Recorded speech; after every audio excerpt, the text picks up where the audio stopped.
Hi everyone. I need to quickly do something. So if you have one moment, just stick around. I'll be right back. I'm so sorry, but I need to make an appointment for something at the school of my kids. So I'll be right back. See you in a minute.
Okay, I'm back again.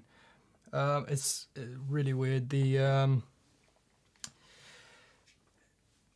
parent-teacher conversations, they're like fully scheduled within the first minutes when the teacher opens the slots in the schedule. So it's very good timing.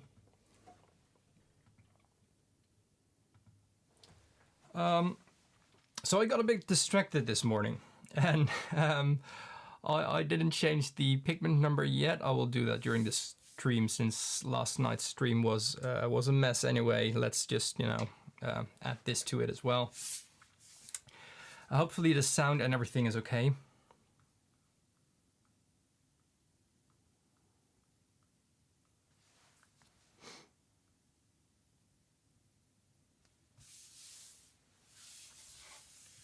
In this case, I lowered the resolution of my stream, kept the output quality to see if that works. Otherwise, I really don't know what I could have changed from yesterday's thing to make it better. I did lower the amount of ads during this stream. But as I was saying, I was a bit distracted this morning. I managed to make some paints, not a lot, but I've been up for quite some hours. I've been awake for quite a while, and the prints that I made of my muller worked great. I will show you in a minute.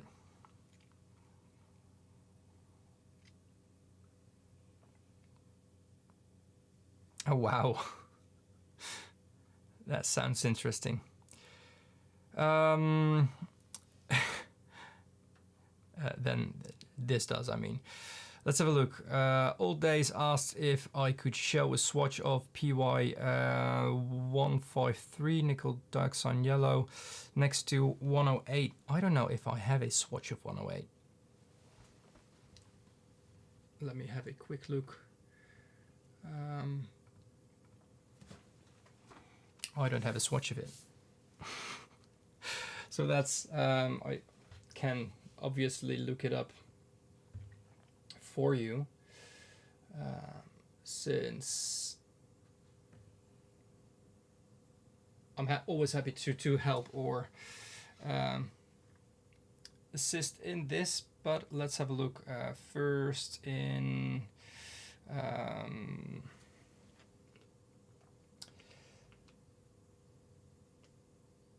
also wondering, this is just, let me know if you hear anything if I press this button. Just wondering. I just pressed the button and it should make a sound. Nicole, good morning. If you didn't hear it, that is fine. Then I know I can get rid of those buttons.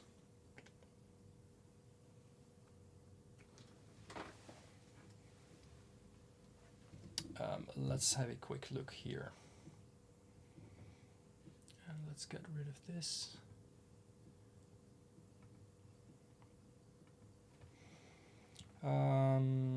Nothing. That's a shame. Yeah, it should be quite clear.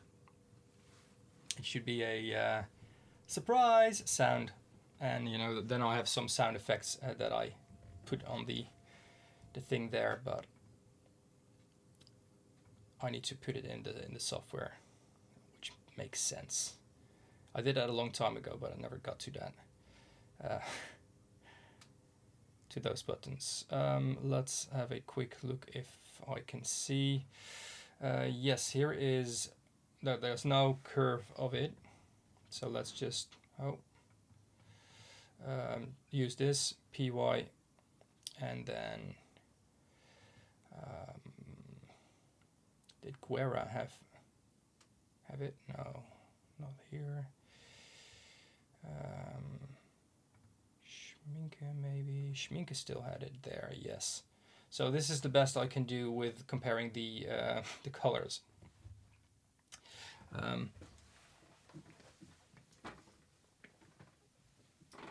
So you don't see the curve. They are comparable. I know Indian Yellow, my Indian Yellow PY153 is quite a bit more orange than in mass tone, and more yellow in its wash, whereas most other pigments, they, oh, now you already see it. Well, you can see the top of it. Most other pigments, they tend to stay the same color, so there's no shifts from yellow to that orange, whereas, you know, that's what I really like in an Indian Yellow. So this is already kind of ruined the surprise there, but there's already only 4 of you, and this is not a regular stream. This is the 3D printed replica of my stone muller from the 1400s, the 15th century. Gifel, good morning. I'm just showing this. I printed this last night. It is super light, but it's quite nice, I have to say. When it comes to, you know, the overall size and shape, I am looking into maybe a more detailed possibility. So you can actually get those. I will get the original.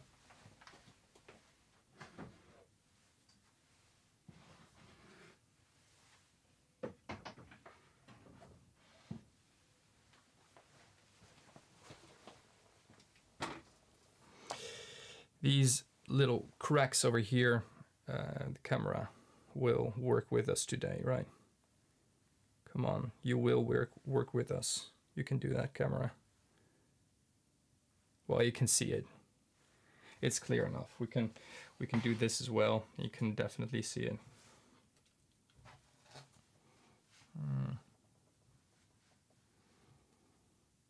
Oh, I put the autofocus off this because it's focused on this. Well, these cracks. All these cracks and little rough edges, and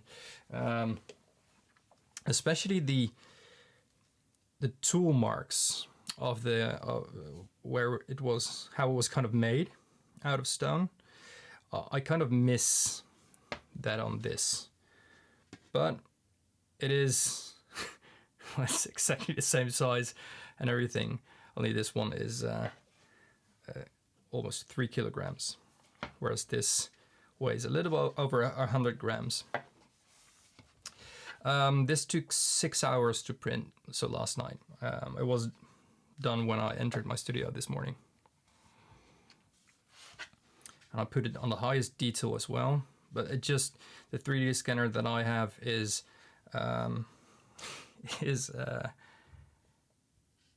not a very accurate one, which is unfortunate. It only captures like, I think, 0.5 millimeter details.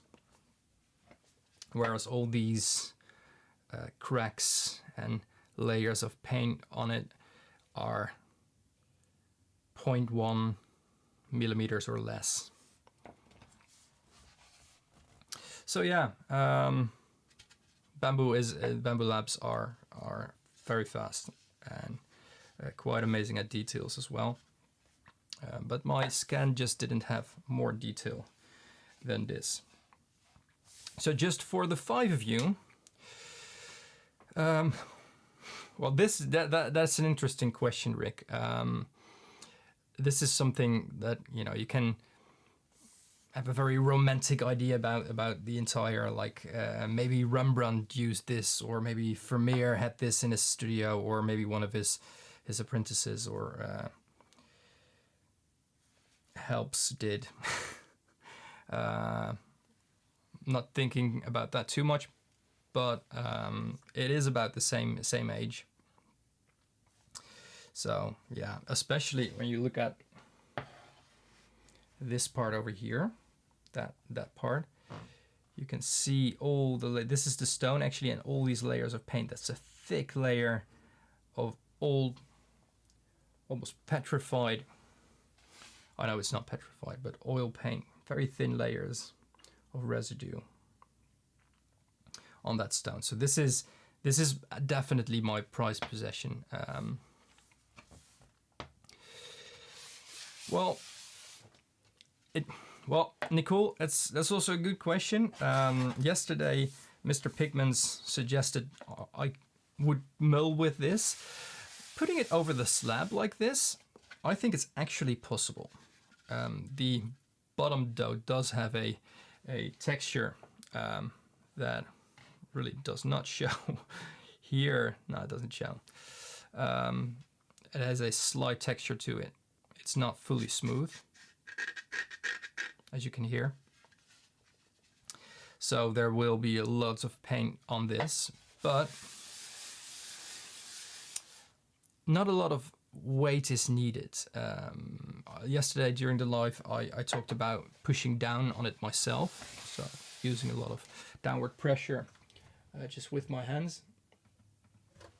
In this case, that, you know, you can do that. It's smooth, it's round, it's sturdy enough, so you can actually use this as a muller. Let's experiment with it. We can experiment with this, but this is a very soft type of plastic as well. So an ultramarine, or you know, any soft paint will do. And it would be nice for once, I think, but cleaning this will be a mess. I don't think you can get all the paint out of it, and this is more just a reference of you know, what a muller used to look like. And just wondering, just out of the 5 of you now here, would you be interested in the 3D model? So not a printed version. I can do printed versions as well. But would you be interested if I would sell these for, I don't know, a few euros or something like that? Just the model, so you can print it yourself. Just curious.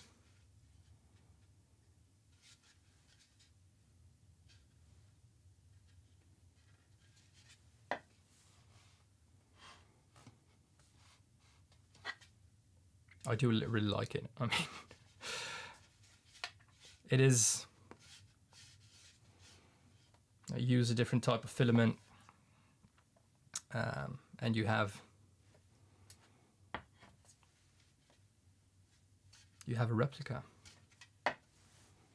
What's basically useless, but it's nice to put on display or paint, I don't know.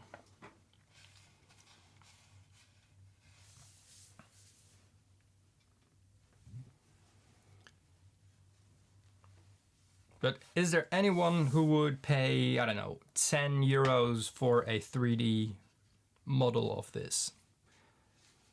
Just, you know, if it's I think it's interesting. It will also be a full color 3D model. So not only what I showed you, I made a scan just before the live stream, by the way, of my other muller as well.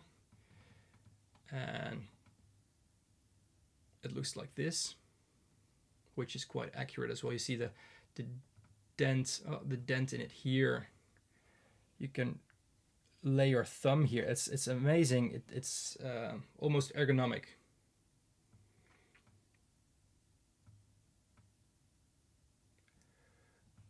But it will be. I will kind of make a scan in full color.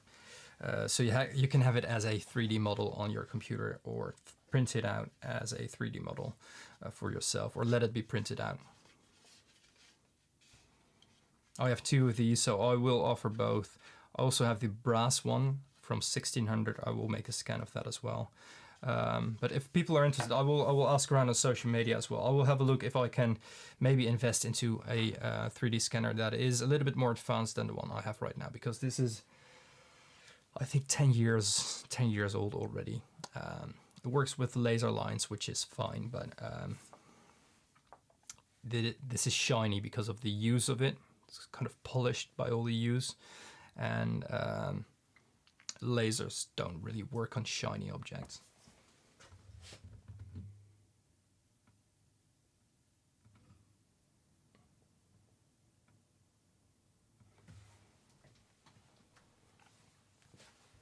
But I will ask around on my Instagram and the YouTube community channel as well to see who's interested. So I might, you know, offer these in the future.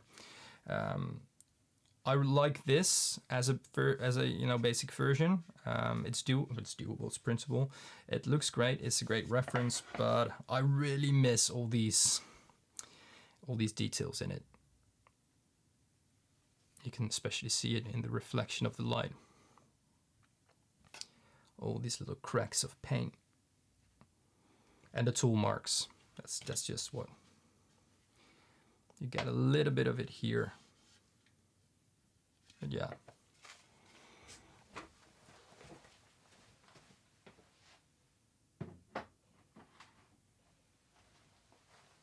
So Rick, you poured a cup of coffee. That's quite late for it, I think, there, for coffee.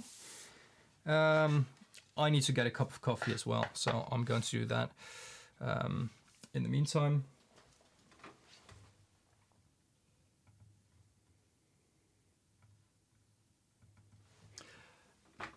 I thought of the idea, Nicole, because, you know, it's a muller from 1400.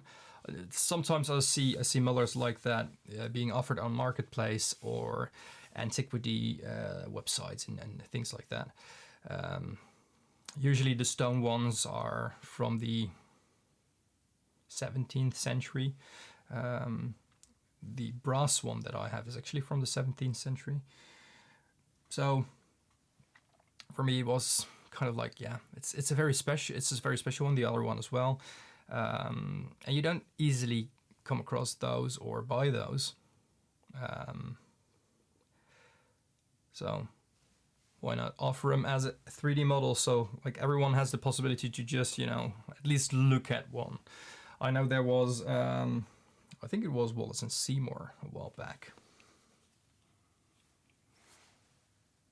I think it was it was, fully confused right now. I think it was them who offered replica clay bowls of Indian yellow, which was completely weird, because their first post on Instagram was like they're offering those bowls of Indian yellow, and they were literally just bowls colored in Indian yellow, but it was just yellow colored clay. They basically put together and dried and offered that as replicas of the real thing. I only saw them once, and I really I rushed to it to see, you know, is that real? Because it wasn't really clear from the first post that they made, at least not for me. But apparently it wasn't real.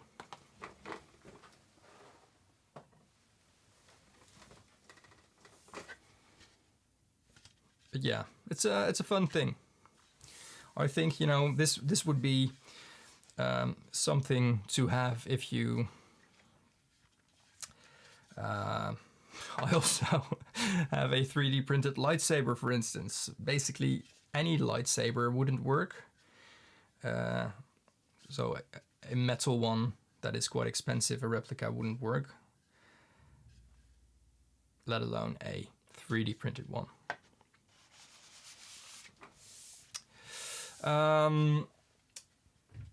Old days, another good question. Have a great night, Rick. Thanks for joining.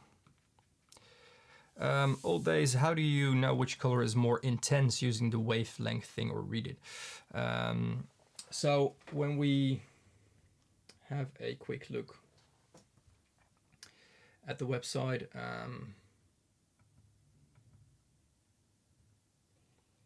more intense, it's a difficult way to difficult question to answer like that. But if you look at these, for instance, PY 154 and 153, this one is more yellow, so it will be more lemon yellow if this curve over here is more to the left, so has more green wavelengths in it. It will be a warmer one if it has less green wavelengths, so more reds, and the violets and blues, you know, those would be absent here. The higher these lines are, wherever they are, the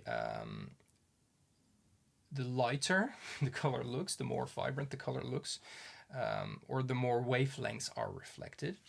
So more wavelengths that we actually see. If this will be a completely horizontal line at the top, we would see whites. If this is a fully horizontal top line at the bottom here, we would see black. So the intensity of the curve shows you how vibrant a color is, if that's the right word for it. So this is a very vermilion scarlet. What is it? Vermilion red. For me, this is Pyrrole scarlet. This is a very, very intense orange leaning. It has quite some orange wavelengths in it. Orange leaning red pigment.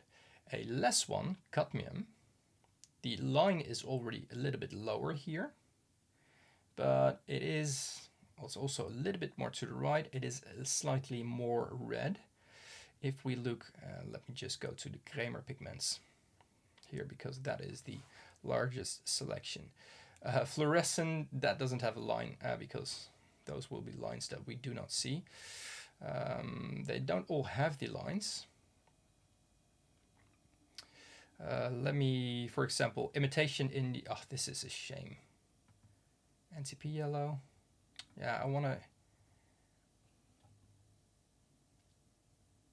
let me just quickly have a, yeah, so this is lemon yellow. Like I said, it will be more a lemon yellow, so a bright yellow, if these this line here is more to the left. And it's definitely more yellow, more lemon yellow, less orange leaning than this one. If we look at a blue, for instance, ultramarine blue, for ultramarine, I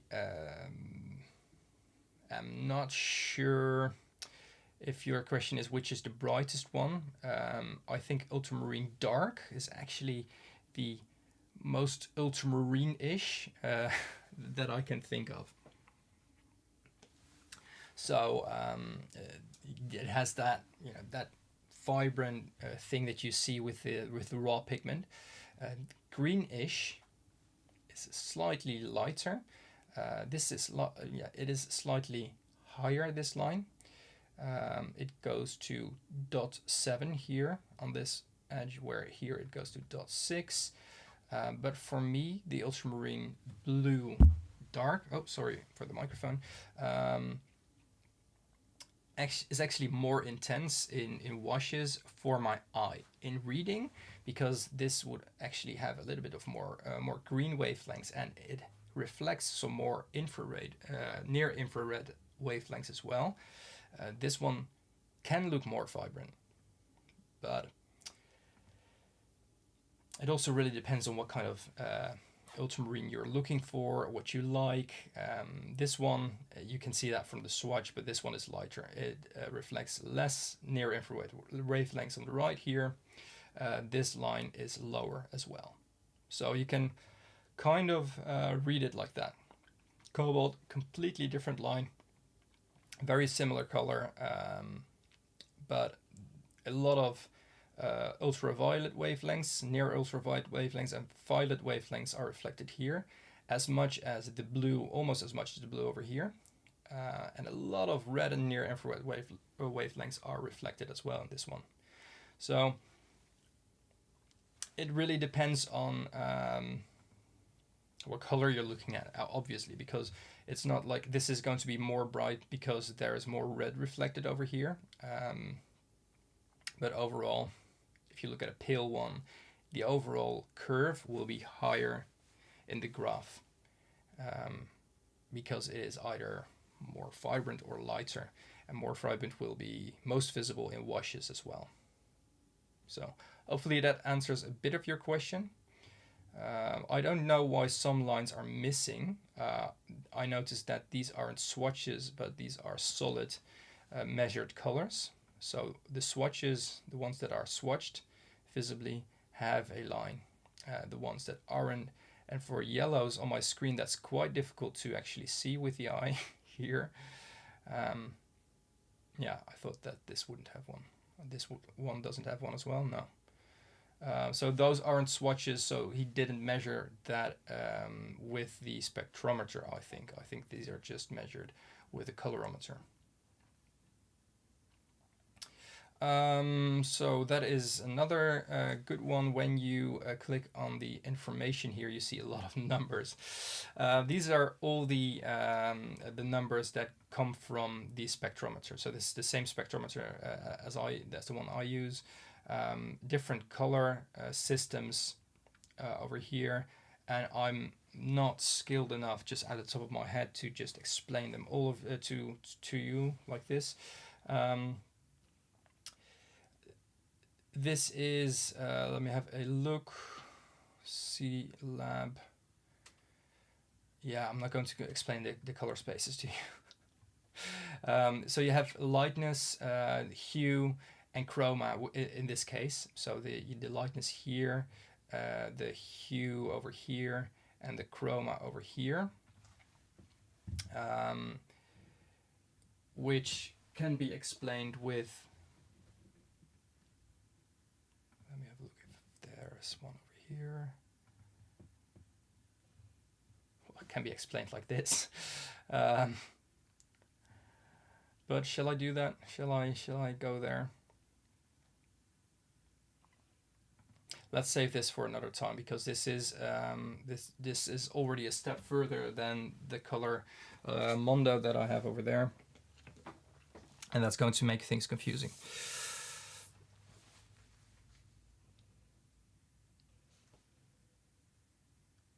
Let me have a quick look for you. Let me have a quick look if I can. I don't think I can quickly get that for you, actually.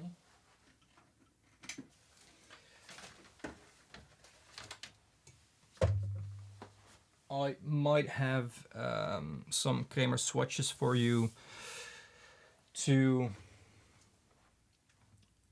yeah, watercolorist again. I was actually I changed some good morning. I changed some settings to see if, yesterday just after my swatch, and during the swatch, I watched it just now. I watched what happened, and it was lagging a lot. If it's lagging, guys, please let me know. It shouldn't be lagging. The video should be smooth. So I'm streaming on a lower resolution right now. But yesterday it was lagging, and after that just went offline. I got a notification like stream stopped, and the chat went on for a bit, but then that stopped as well. So I restarted another one. It was terrible. So this is a check for me. Also, a watercolorist, the 3D printed Muller. From the scan I made yesterday, I printed it last night. This is a replica of my Muller from 1400. And I asked the question whether people would be interested in a 3D model of this that they can print on their own. I can 3D print, you know, for people as well if they're interested in that, but I think it is cheaper to sell just the digital model of it, so people can actually print one version of their own. So that was a suggestion I made, just an idea, but I will share that on social media, the other social media accounts as well. It feels like foam as well. I mean, it's plastic, but it's just over 100 grams. And, you know, if I would say, oh, this is a Muller from 1400, which is, you know, marble or something like that. Yeah, it's very light. Yeah, yesterday the end was terrible. I don't know what happened. I don't know. So this is also a test for me, and I noticed my CPU, my computer, the thinking of my computer is just running around 5%, where yesterday it was sky high, getting sky high at one moment. And I only changed the resolution, so I think I'm just going to get a stream on a lower resolution from now on. Also, I made sure that there are less ads, a watercolorist, so for next time when you're not working, there shouldn't be as much ads anymore, hopefully. Anyway, all days Kramer sent me, but I need to look for it because I really don't know where I left those. I think it's in a drawer somewhere. Kramer sent me their swatched papers. I will have a look for you a little bit later during the stream.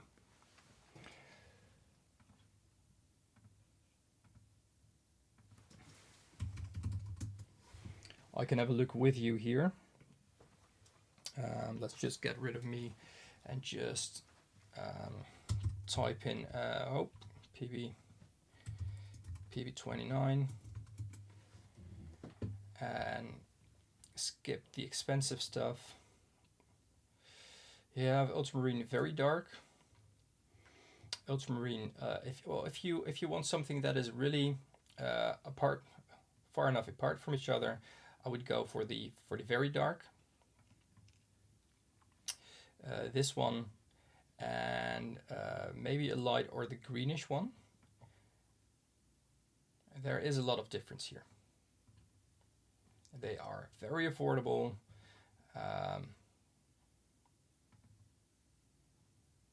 This doesn't have a swatch. Let me have a look if the greenish light has a swatch. No, that's a shame. So I would go with the very dark and the light. They do have paper swatches to sell. Let me have a look. Color charts. There we go. Color charts. They have these. I don't know if these are swatched actually. Hand painted 19 for wall paint. Oh, never mind. We don't want wall paint.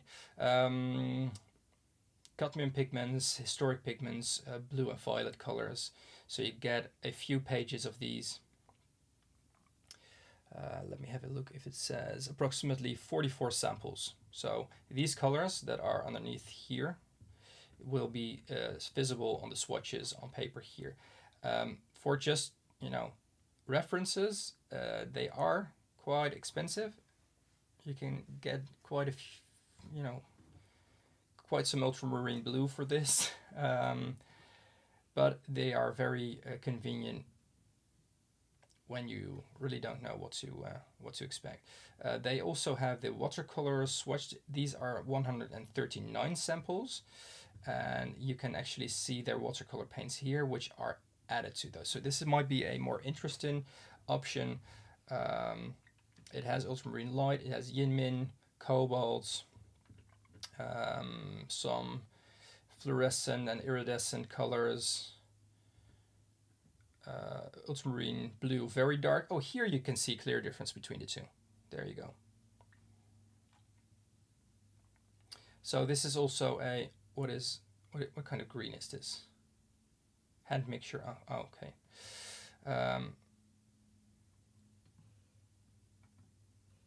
So yeah, these are interesting to have and look at if you want references. But these are, you know, only 139 options, whereas the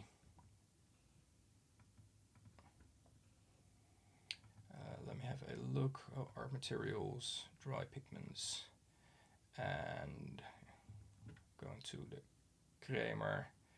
They have 392, I'm sorry, pigments that they sell. So, yeah. They don't have ultramarine green. Oh, they have ultramarine green. Oh, yeah, they have ultramarine green watercolor paint still. I think they still sell that. Yeah. So they have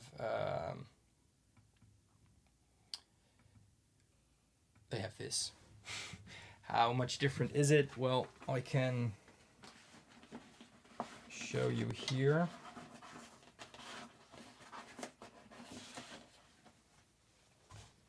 I think this is the right one.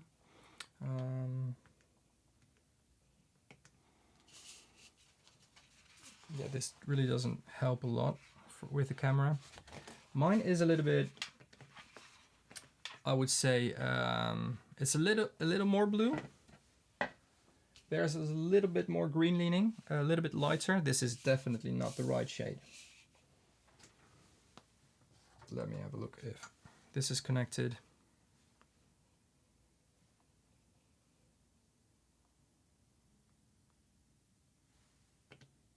No, that's not working. Huh. That is weird.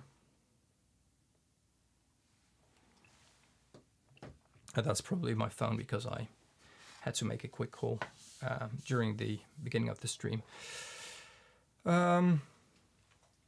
So yeah, they're ultramarine green, a little bit more green than the version that I have. But you know, looking at the ones that I offer, I think there's enough difference between the green and blue.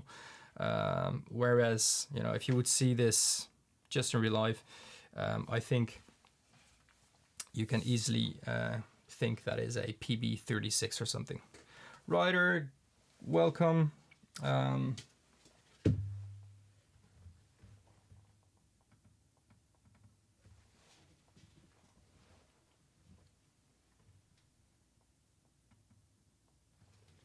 Is there a swatch on the pigment side as well?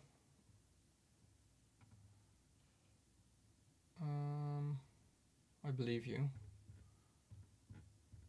Just want to see it. Yeah, that was my ultramarine pink there.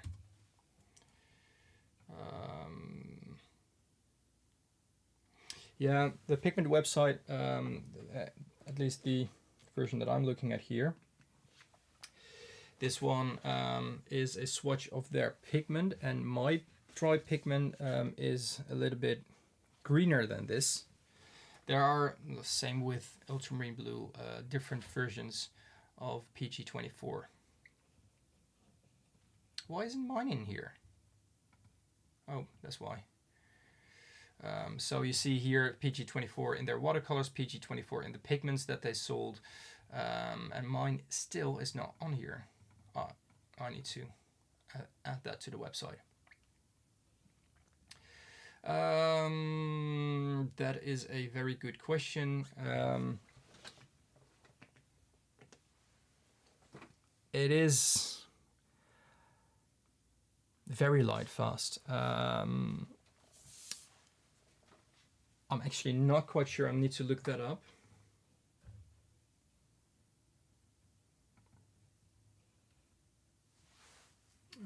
Quickly need to look that up here.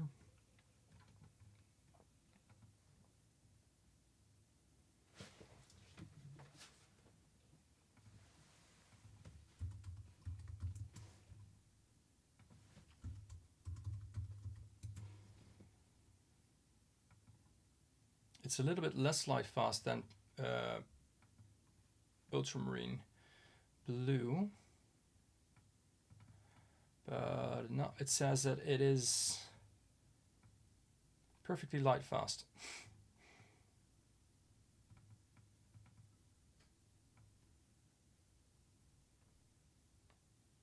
I thought it was a little less light fast. I don't know why I was thinking that.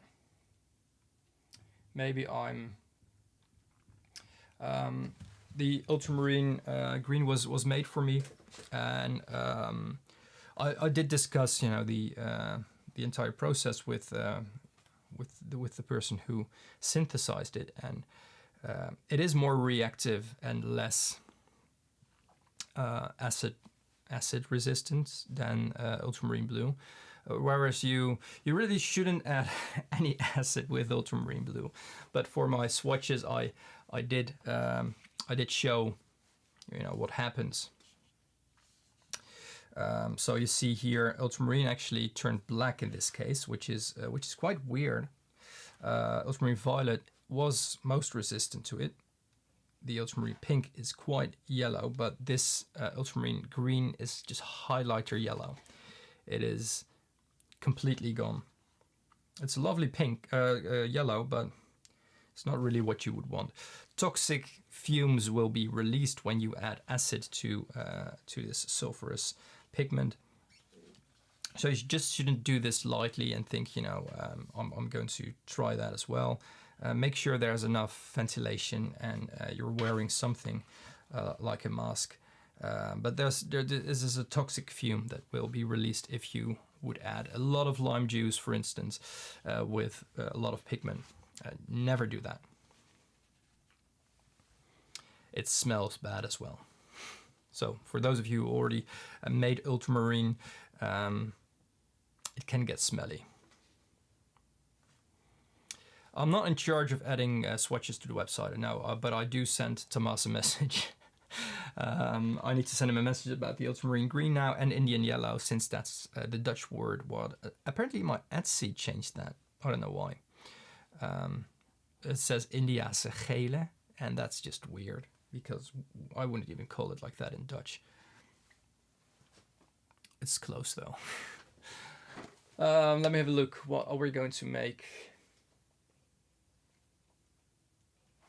I can do a little bit of that, I think.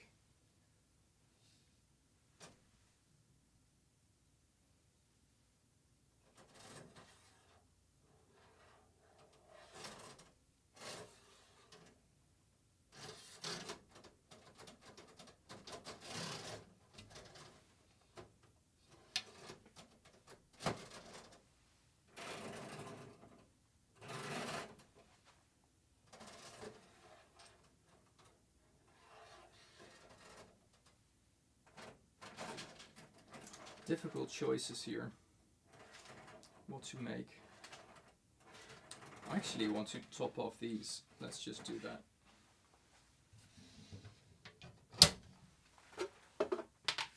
So I have a few pans of Yintico that I actually need to finish. There's the pigment.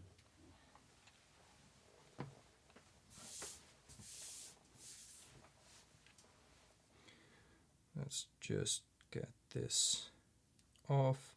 Let's make a cup of coffee first. If anyone is in for chatting, please feel free to do so.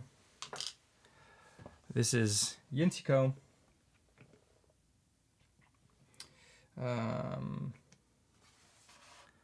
Which really isn't that dark, but that's the shadow mostly that is making it look this dark. But yeah, maybe let's get a coffee first.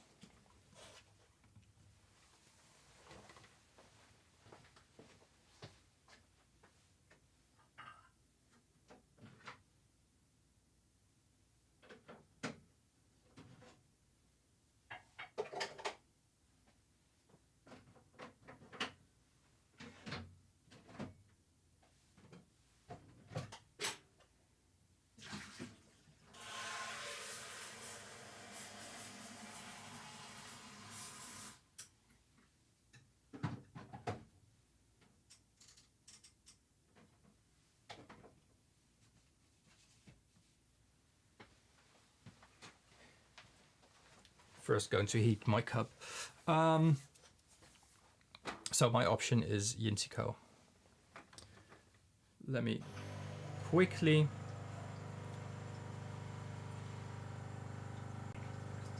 see if I can change the pigment number.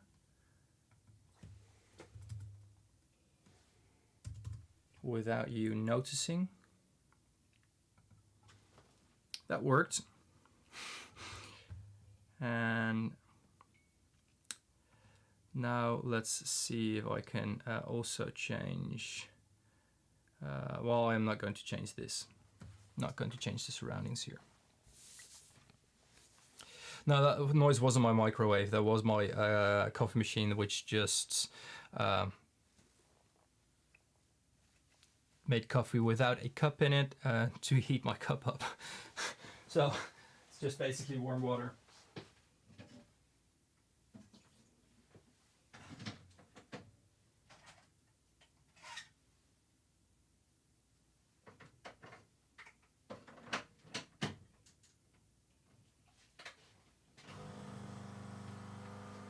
And again,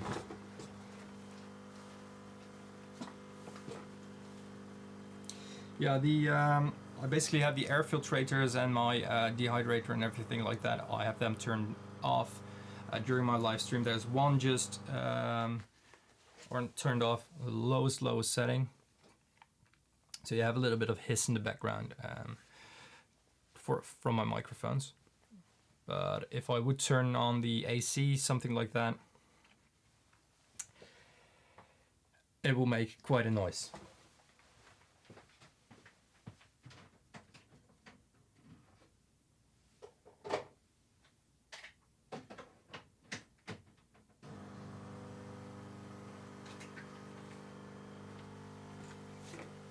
I want to have a double coffee.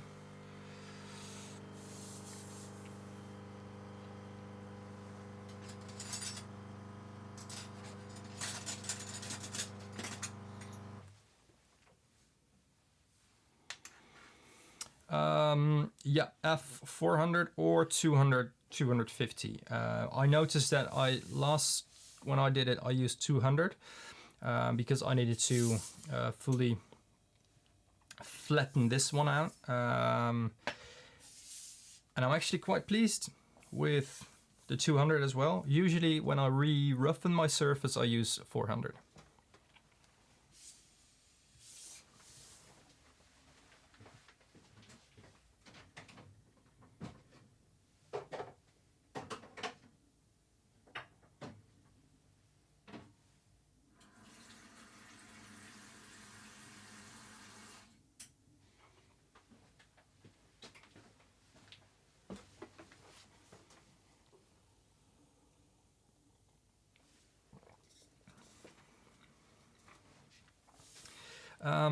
At least when we're talking about grids, the smaller the number, the more rough it is.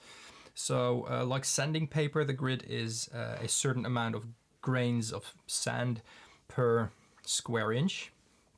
or square centimeter. I don't know how they measure it. So the finer the number, the lower the number, the less of those grids are within that square surface, the more rough it is. I think this is the same grid. My 800 grid, which I have, can go through an airbrush, for instance. So that's very fine.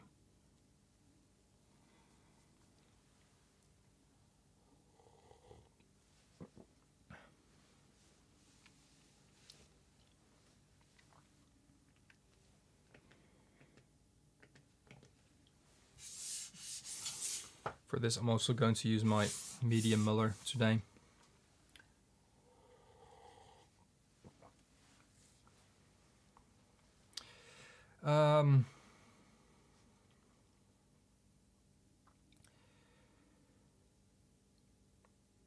How much is needed? Depending on a few things.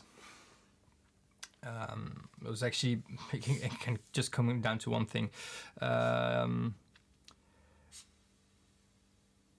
You only need like a measuring spoon of it if you want to do this entire slab. It doesn't have to be like milky glass, it needs to be just roughened up a bit.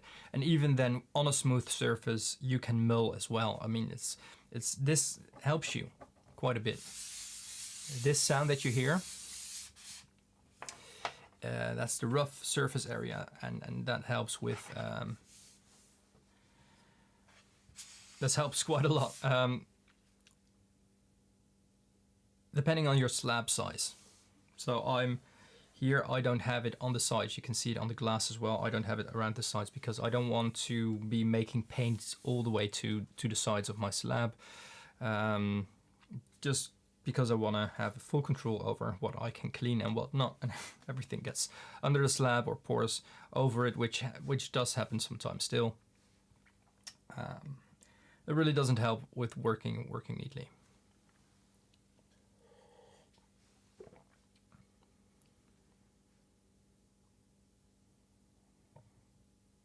Then something is going wrong with your, I don't know what kind of binder you're using, Ryder, but yesterday the blue dye that I work with, PB10, was quite hard to get off the slab, and still my stream only lasted for 20 minutes, that one. And during that time I cleaned it.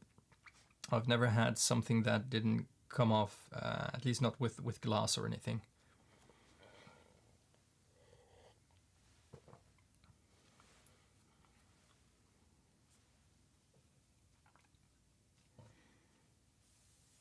Don't try to use super glue as a binder. That makes things hard. Just kidding.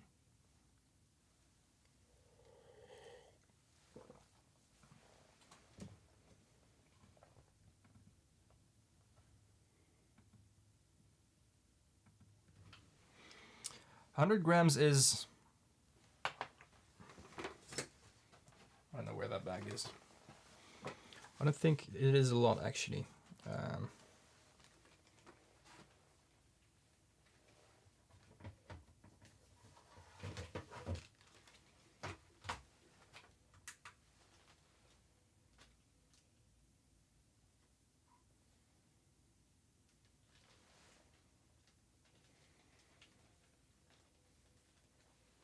100 grams is about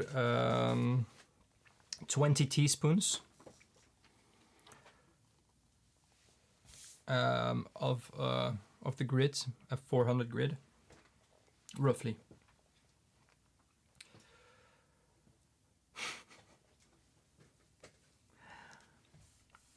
Well, that's one very environmentally friendly way to clean the slab. You can just, lick it off. If you have edible binder, but then you also need to have an edible pigment.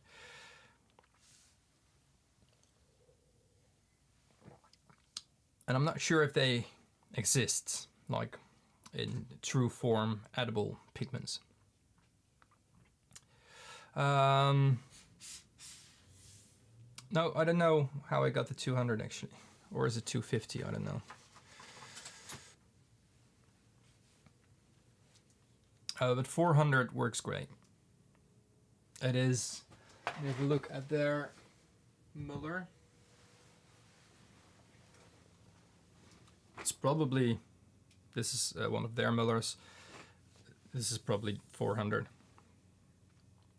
It's just a nice, clean, roughened surface. And it is a lot better than some mullers that I have. I think it's this one. Is it this one? Right. I did that one.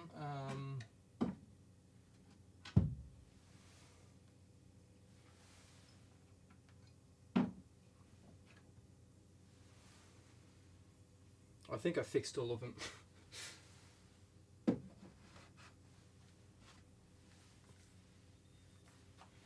This is still, it still has a little bit of it. You can't really see it on camera. There's a clear color difference with the glass.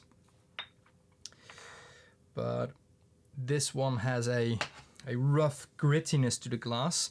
Sometimes when not a lot of hand labor is involved, although this was definitely not a mass-produced one,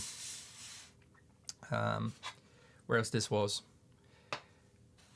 Sometimes when people get lazy, instead of using carborundum powder, you can actually hear this is quite rough. And this is the same smoothness. They sandblast it, and that's done here. You can actually see it on the sides. Hopefully I can show you the sides here. Come on, we can show the sides, right? It is, you see little chips of glass that came from the side. It's actually really hard to see.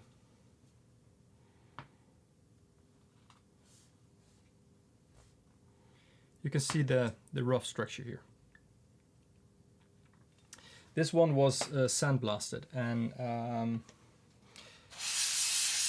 it is quite rough. I do use it for the harder pigments.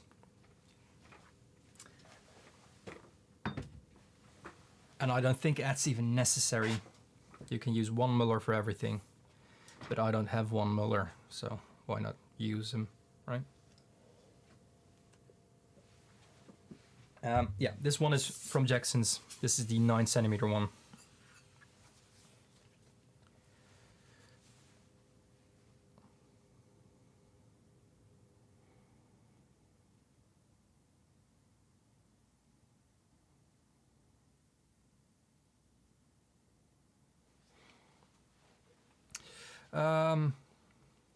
A sample of 10 grams. Well, the sample bottles will definitely not be 10 grams. I can promise you that. So, with cheap pigments like some earths, ultramarines, multiples, and other pigments like that, some yellows maybe even, I would just definitely go for 100 gram. 100 gram of pigment isn't that much. For instance, this is PB35 cobalt blue. This is 100 grams. And last week I refilled this bottle. It was fully empty, and it's not that much. With ultramarine blue, it is a little lighter, the pigment, so you get more in volume. I don't know what my computer is doing.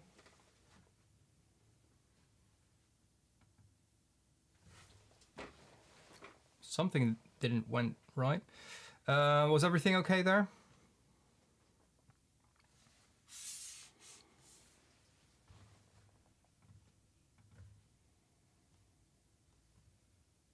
Is everyone still here?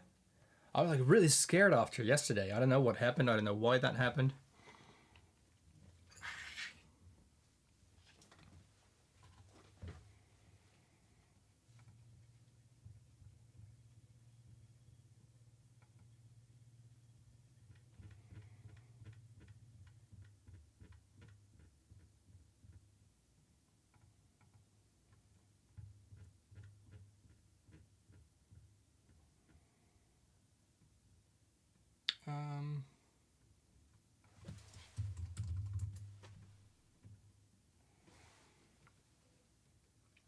Just to be clear, I'm not sponsored by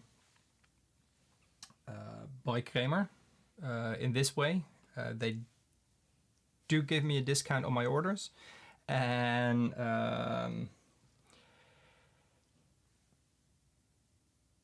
I did get some things for free, but nothing like this. What I'm showing you now, that's just an official clarification in case I'm going to hit 100,000 followers, because it's demanded by law that I inform everyone about these things when I get those followers. But you know, in case everyone's looking at back when I'll have 96 followers more, 96,000 followers more than now. There you go. Again, this is the Kramer website. These are the mullers that they still sell now. This is the small one. This small one that I have. The baby one. This one. 340, yeah, that's the one. And this is the largest one that I have of them. This is 350, and I don't think they still sell that, or do they? Oh, they do sell it. Yeah, it's 1400 grams, 10 centimeters. So this is a heavy one, an expensive one, and a heavy one. I like it. But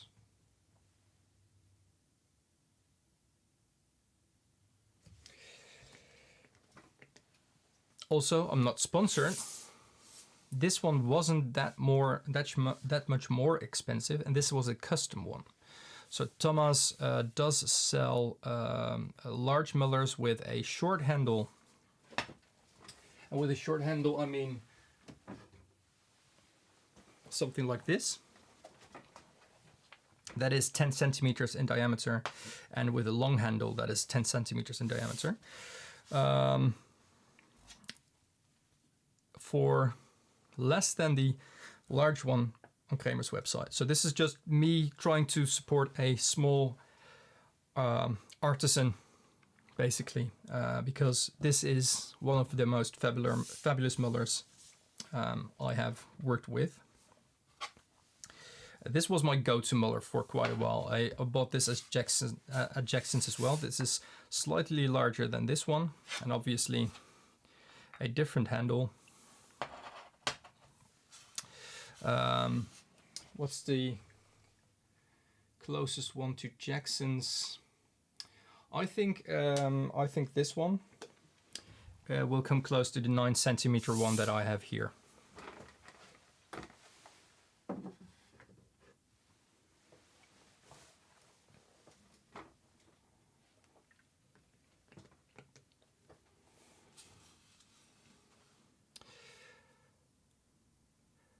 Ryder, do we have Discord already? I'm still on the Discord of Mr. Pigment's. There's a dirty blue corner there, and I really don't use it enough, unfortunately. Thomas is located in the UK, and he ships. I would just contact him about the shipping via Instagram, I think, or just an email. The largest advantage, I think, of this one is that it's made out of crystal glass, which has 24% lead in it as a crystal, which makes it way heavier than something similar from the same size made out of regular glass. Amazon does sell some mullers too. I saw them, and there's nothing wrong with that. Literally, there are some quite cheap ones I saw as well. The cheapest one I have, actually, I think, was from China, and that's the one from my travel kit. It's the tiniest muller that I have, because I couldn't find a small muller like this anywhere else. But you get these mass-produced. You see these a lot. Especially, this is some inside information. There are a few accounts I came across paint makers as well that sell paint making kits. And there's a small like marble slab or marble thing with this, and some very, very aesthetically pleasing glass bottles with binder, and they sell that for like 150 euros for your paint making kit. This only costs a few euros. It's literally, this is a factory made tiny muller. It's complete, I don't know why this, it has this shape, because they're like the handle, yeah, you can use a few fingers like this, you can do it like this, but I think, you know, having a little thing on this you can just hold with your fingers like that would work as well. It works. It's glass. It's hard enough. It is rough. It works. It's a muller. It works. You don't need to spend hundreds of euros on mullers. You can just have one good one. I wish someone told me that a few years back. Would have saved a lot of money there. Can I hold it next to? Yeah, sure.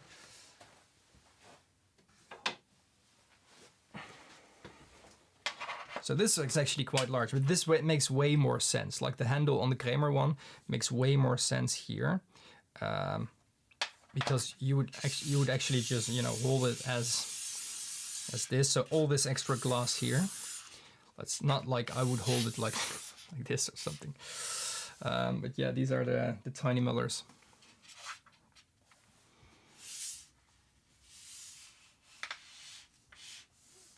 So yeah.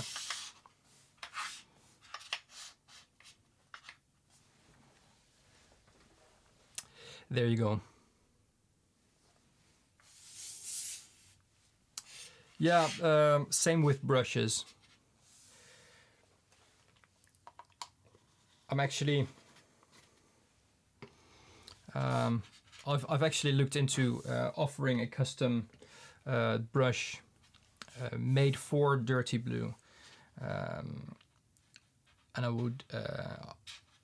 I contacted Da Vinci about those. And what you would get is basically all the options of the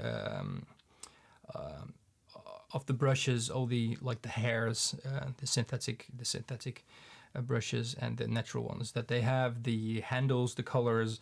You can get your brand on it, and I noticed that, you know, more people are doing that, or more people have done that before. It's quite expensive to get it started though, so I can't do that yet. But I do really like some of their brushes, synthetic ones, all of them actually.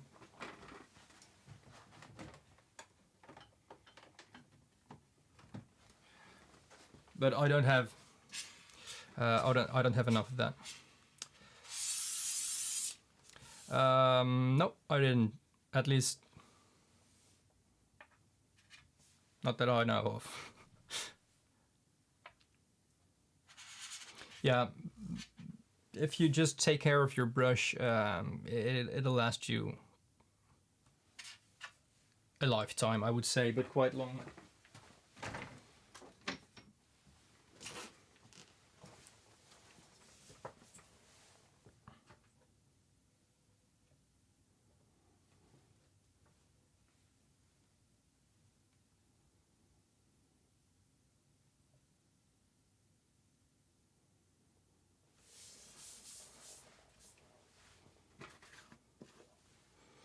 I don't really use liners since I only use my brushes that I have now for swatching, actually, which is quite a shame.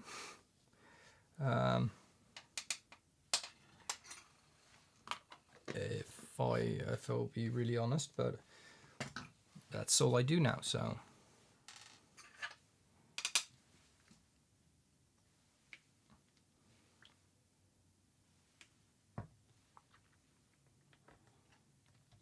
Yinzico is one of those pigments that just melts into your binder.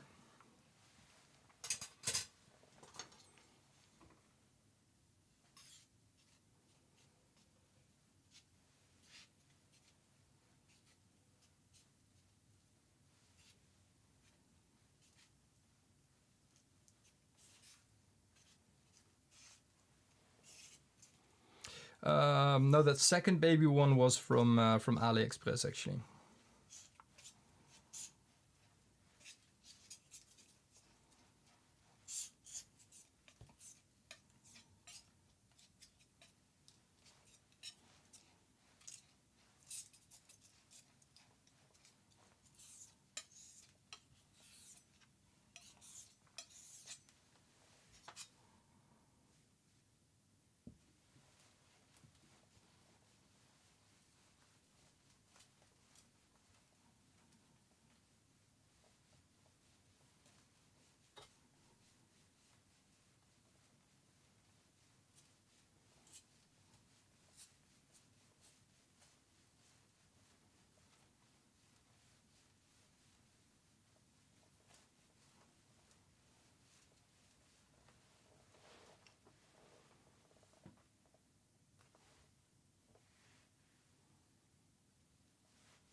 Okay. For me, it's, you know, for a brush, and like I said, I don't use it for painting anymore. It needs to hold a lot of water and pigment. So I don't want to have a mop or anything like that. But something, you know, the ones that I use are... Is there anything here? There's one over here. I really enjoy the Casaneo line of Da Vinci, which I did used to sell in my shop as well. I really enjoy these since these hold a lot of water and they're quite flexible. It's quite firm. The Colineo, the newer version or the newer line of brushes, I do like the handle a lot, but I think it's a little bit too firm and it holds less water than the Casaneo.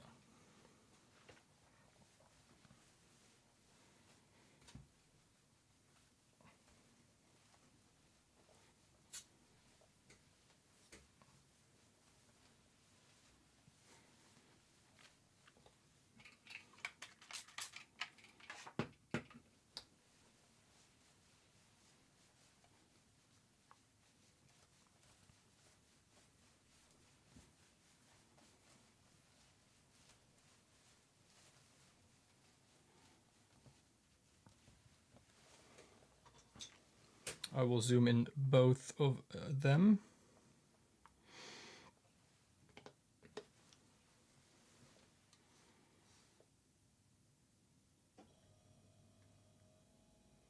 These are both number 8s. So you have a 5598 and a 5522. And I need to wash them still because these were from last night's stream. But this is the Casaneo and this is the Colineo. These are both artificial.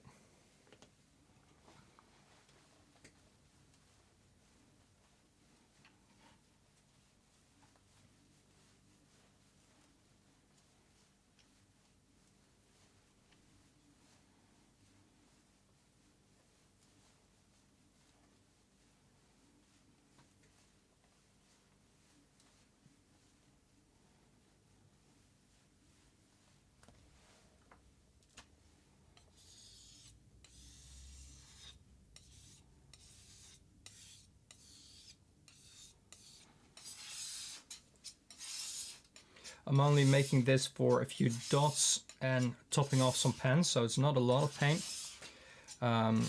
It's not one that sells a lot as well. It's still one of my most expensive pigments.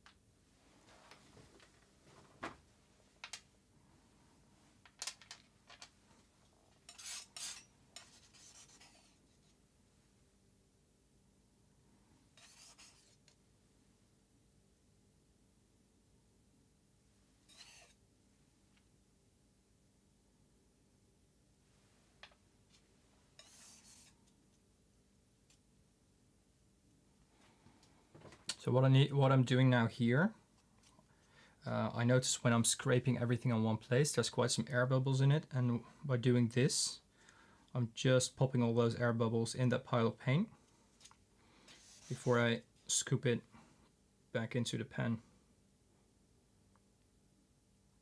Just another trick for when you want to make your own paint.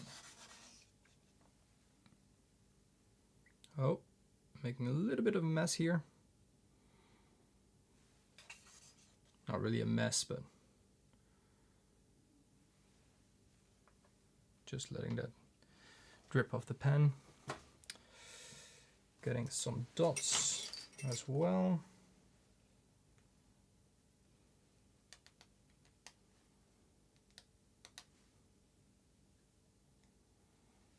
Yeah, Casaneo, at least that's the one that I have. I have a travel brush of that as well. I don't know where it is though. That is a good one. Where is it? Wait, now I'm just in the middle of paint making, but I need to have a look.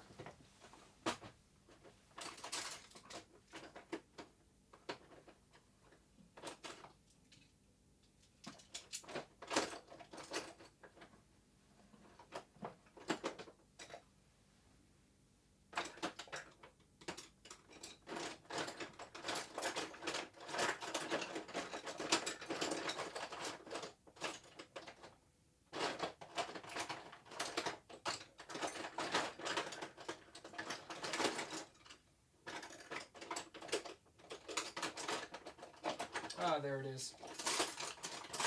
Found it.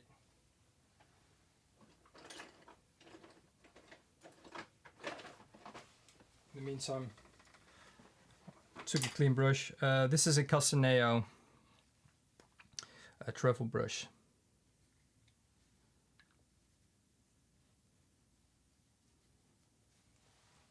And it is quite nice. It's a size 6, I think, whereas this is a size 8 or 4, maybe even.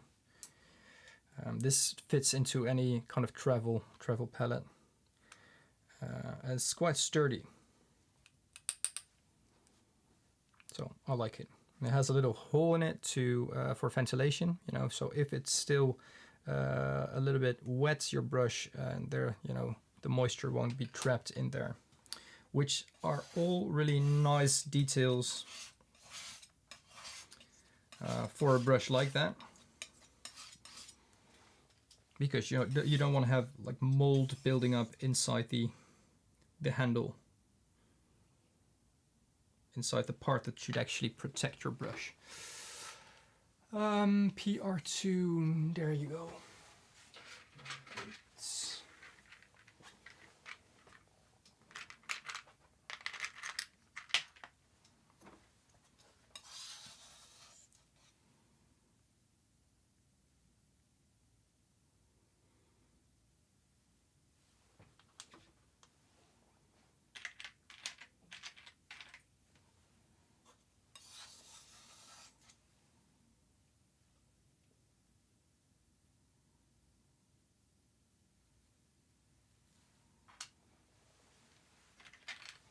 So this is a quarter pan of mine when it's empty.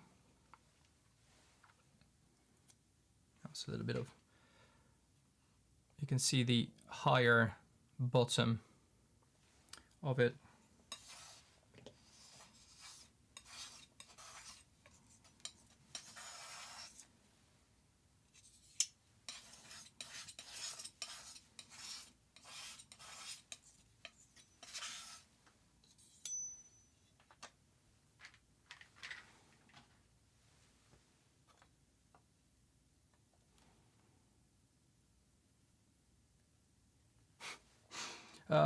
I understand, Ryder. But I think, you know, there's loads of brands,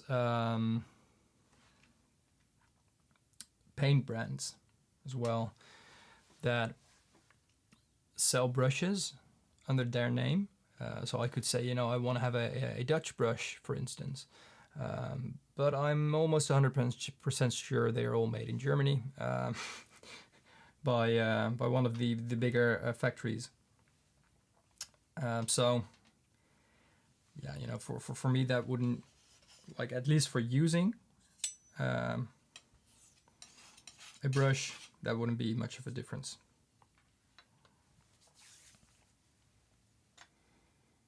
We can make a swatch with whatever is on the slab right now.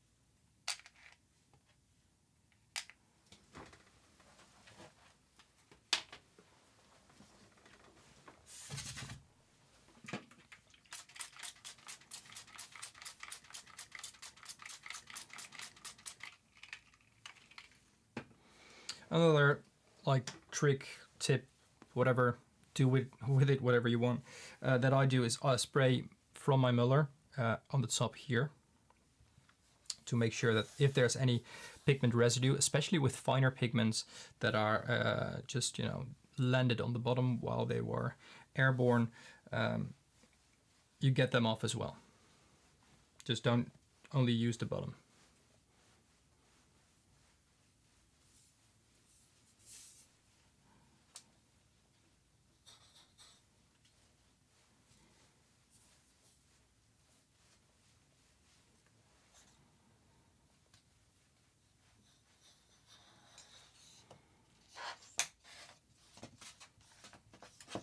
Especially with the finer and lighter pigments, hydrophobic pigments that need a lot more working to do during the wetting stage of making paint. Those are airborne quite easily. You want to get, you know, off your hands, but you want to get them off the top of your muller as well.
Good as new.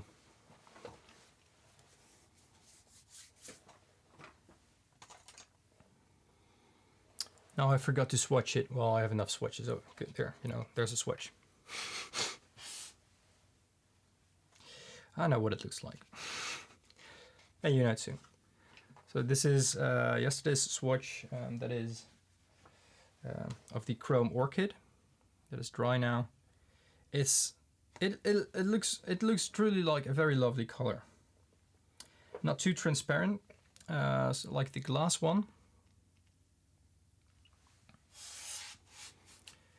In the defense of Da Vinci, they are handmade as well.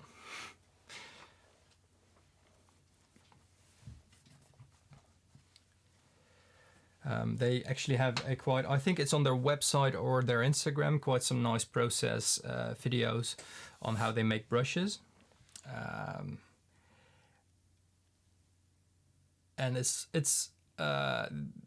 they're like, they show true artisans with, you know, like in the old days, having apprentices to become master brush makers and things like that. That might be a good one, a new title, master paint maker. Has a nice ring to it. Anyway, yeah.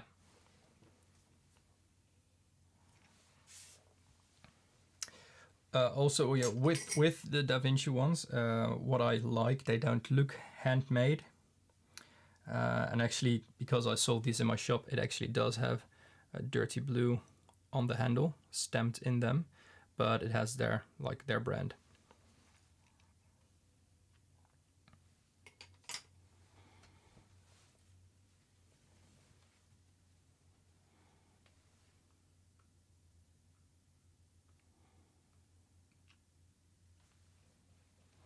And it's something like I don't have a lot of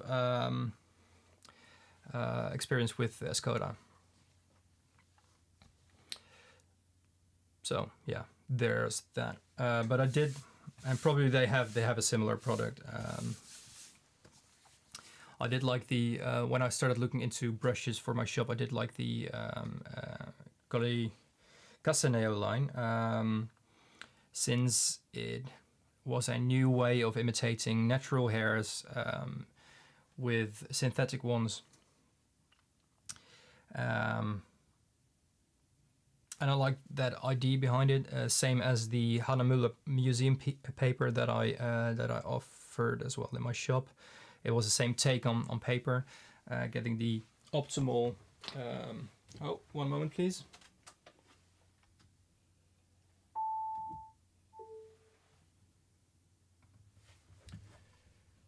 One moment, please. There we go. Getting the optimal watercolor paper, like in a traditional way, but with modern methods, which really aligned well with how I make paint. The 3D printed pens, modern pigments, but made very traditionally using a very traditional binder. With modern tweaks to it, so it was very much in line with my product. So I ended up, you know, having those two things, paper and brushes, in my shop as well for a brief time. But yeah.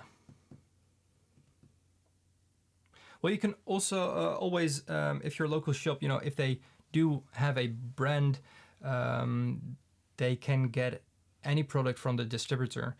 So you can always ask for custom orders and things like that. Sometimes you need to just wait a little on it, but ask your local shop for that, because you know, having to make an order somewhere else, where you can actually just ask your shop to have it shipped with their next order of other products, is a lot cheaper sometimes than having to pay for those shipping costs yourself.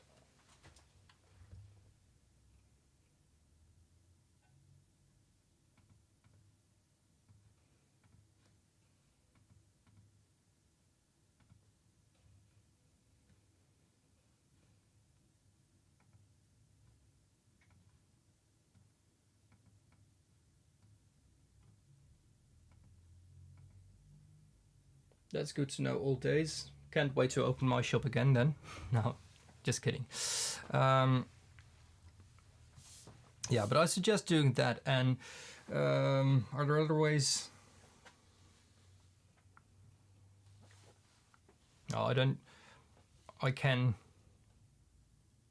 make an order at the distributor from at least Da Vinci as well, but for me that would mean that I need to make another order. You know, if I would do that, I can do custom orders like that as well, but I'm not big enough for that to actually do that.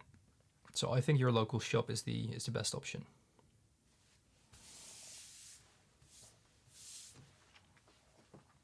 And sometimes, just, you know, to be honest, there are sellers on Amazon, for instance, that sell random art supply products that are very specific, but they do offer them, and you know, if they already have them, or they do drop shipping, for instance. But you need to have quite a bit of luck with that. So you might want to look into that as well.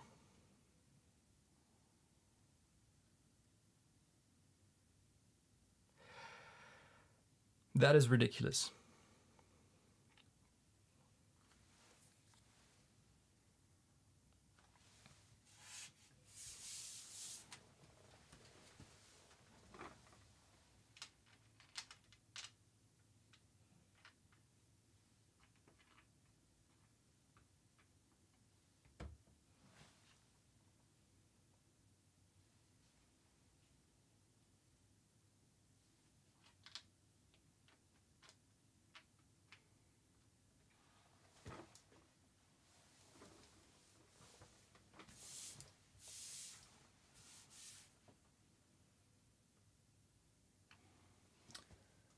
I think I am going to make the cobalt blue, therefore I need to wear a mask, at least when it's in its dry state.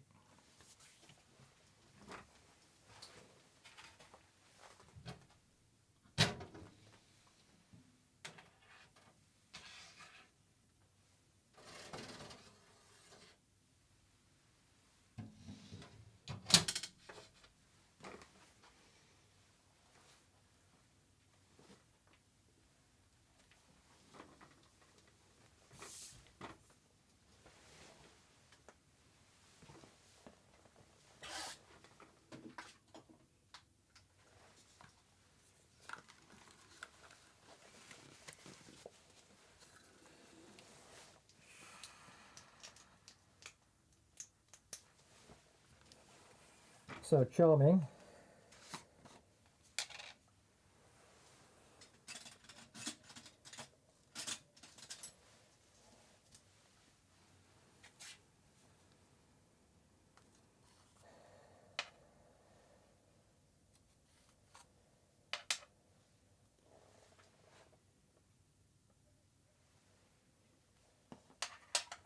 We can do with this.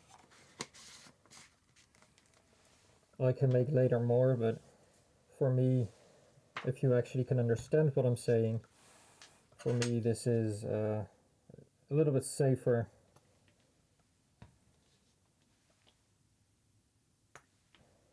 To make a little bit less now.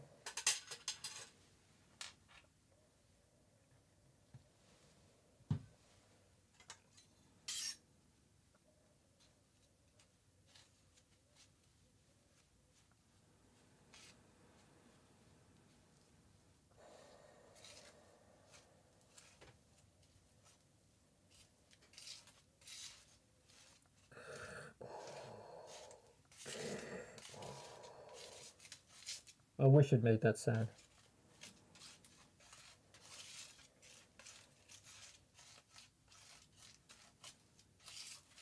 Breathing through it, it actually feels like it's making that sound, but I know it doesn't.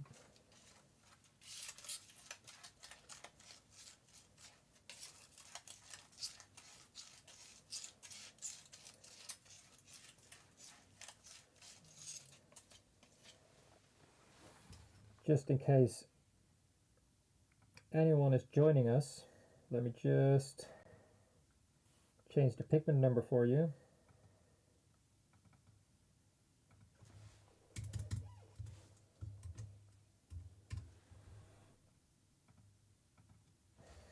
In PB35.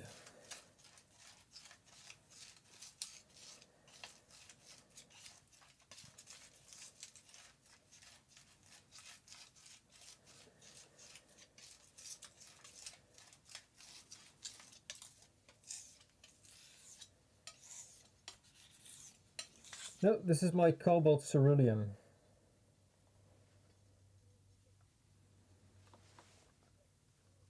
I'm actually going to use the big motor for it, I think. Cobalt is, this ceruleum is a little bit more rough.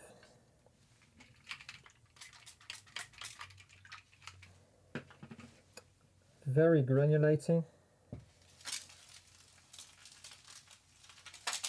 As you can hear, it is a little bit more rough.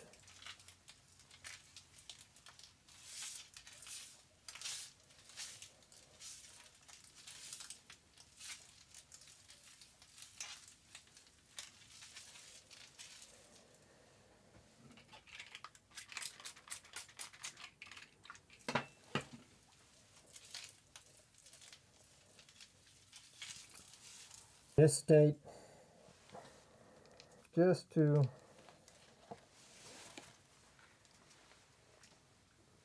have a little bit more oxygen income. There's no dry pigment here left. This is quite a heavy pigment as well. So with this pigment and being careful while mulling, I'm not too afraid of things flying around here.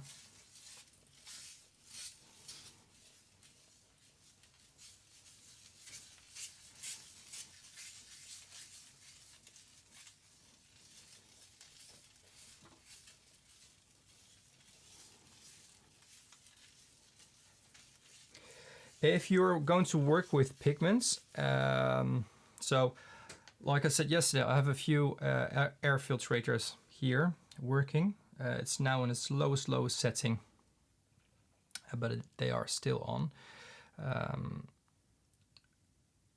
Especially if you are going to make it in a room where you do a lot of living or sleeping, I would suggest use air filtrators close to where you are working with lighter pigments that aren't cobalt as well, especially when you're mulling for a longer time. And when things are flying around, I would wear a mask. So for my lives, I try to avoid these pigments for obvious reasons, because I'm literally the only one speaking with sound here, at least not in the chat.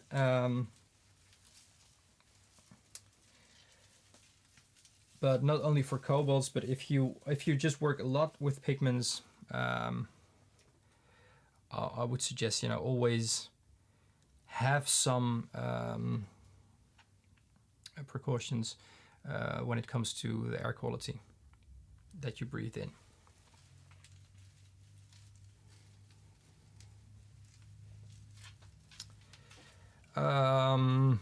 Like a normal, like that, the paper kind of mask could do fine. It's not optimal. This is just going to be very straight with that. It's not optimal.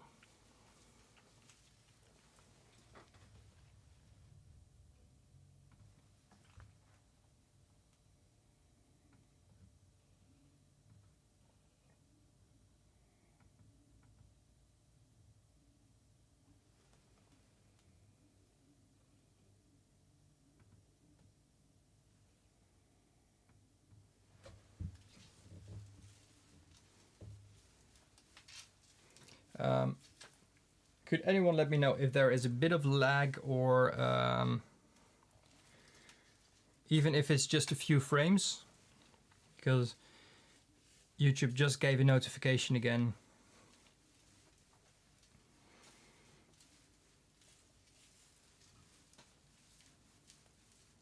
If there isn't, I will keep my settings on this.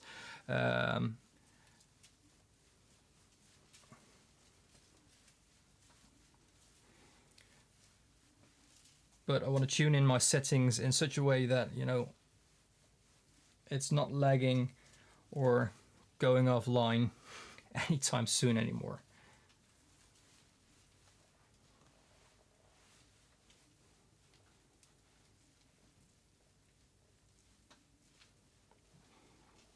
Well, to be honest, you don't need a lot of space for mulling. Literally, if you have this space here on a desk, then that's fine. Outside, when it comes to ventilation, that's perfect, but you don't want to have your dry pigments flying away from you as well.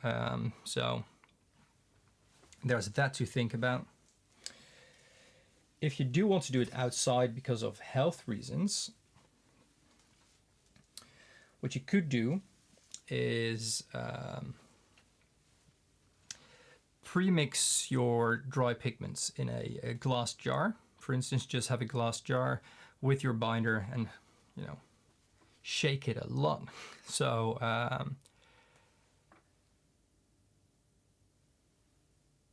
you'll end up with a kind of mixed paste that needs a lot of mulling still, but that, you know, helps the dry pigment factor for wherever you're working, whether it's inside or outside.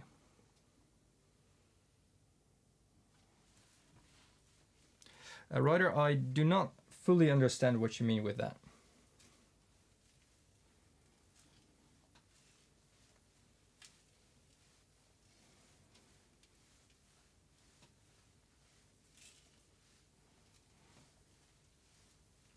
And about what notification, the bit rate of my stream, YouTube says is too high.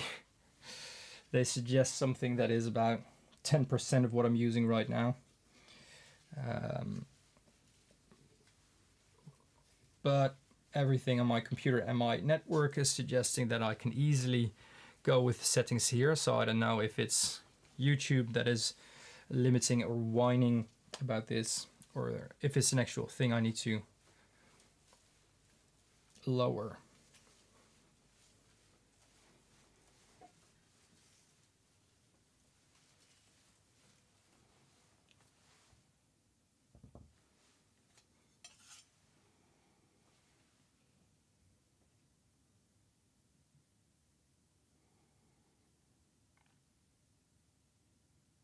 Yeah, so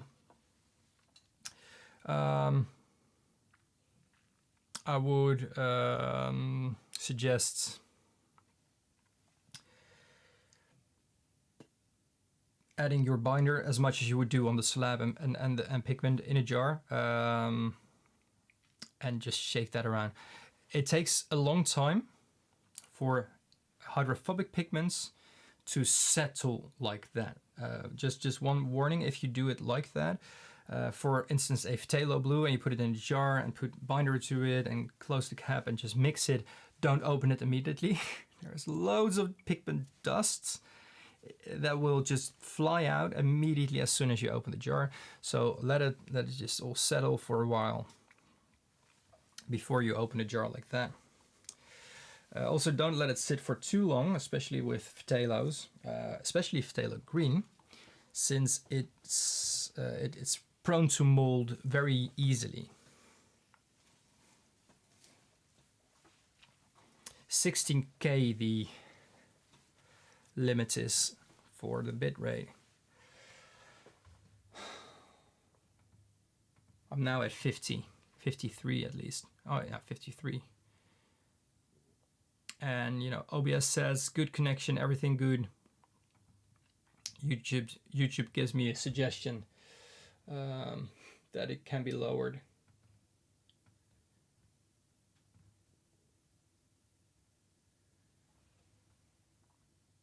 They suggest a little under 7,000. I'm now currently at 51,000 kbps. Yeah.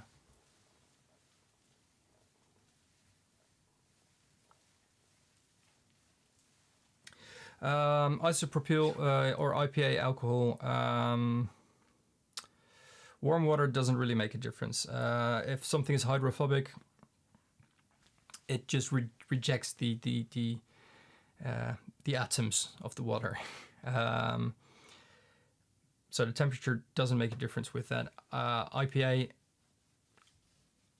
I wouldn't use like that, since gum arabic doesn't dissolve in alcohol. So not at all, not even a bit. So what you'll end up with is a very goopy emulsion, and not a solution. So with alcohol, you can make like an alcohol paste out of a very hydrophobic pigment, and then pour that on your slab and mull that. Mix a little bit with water until the alcohol has evaporated, and then introduce the binder to it, to your pigment water paste, where when the alcohol is all gone. Because if you don't do that and you introduce your binder with the alcohol, you get something very unmixable.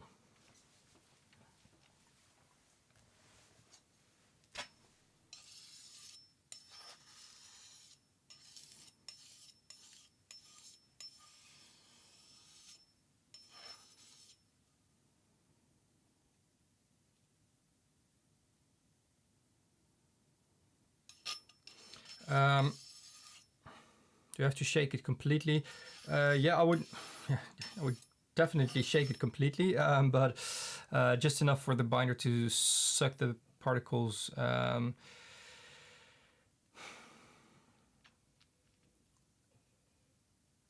would shake it as much as you can. It saves you a lot of work on the slab, and you want to avoid, especially working outside, that your pigment, that if there are still dry pigment particles,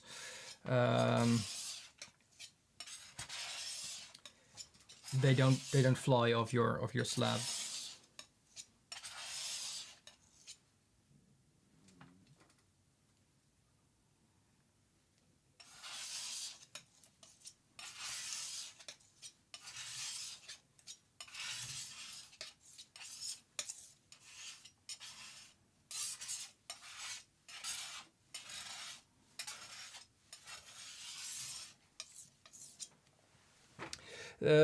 Aquazole, the synthetic watercolor binder, does dissolve in alcohol, so you can make a binder, an alcohol-based binder for your watercolors, for pigments like that, to avoid the goopy thing.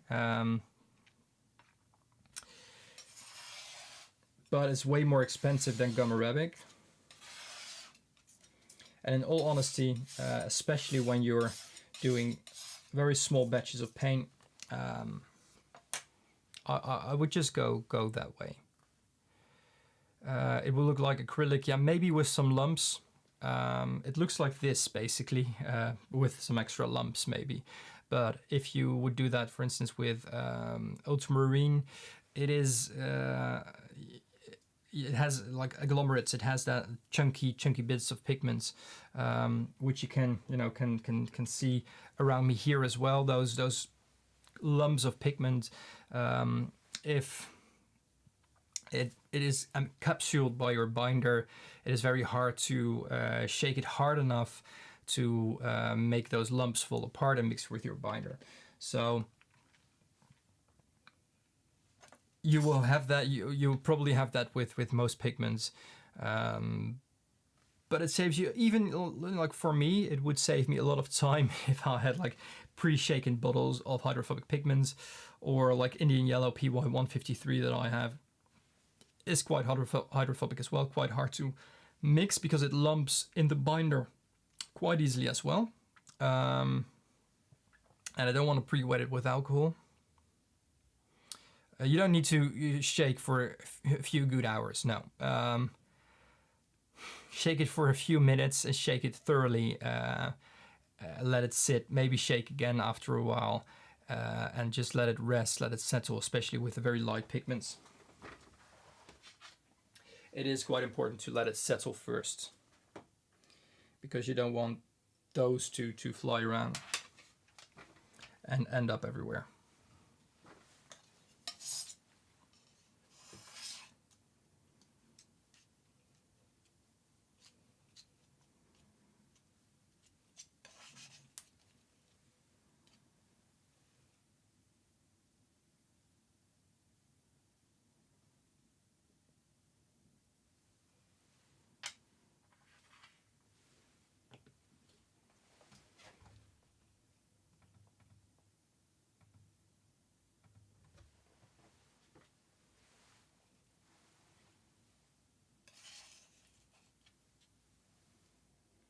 No, but this, the same with what I said yesterday during the stream. If you use a lot of pressure on your muller, I've never mulled my paint for longer than than an hour with the most difficult thing that I had.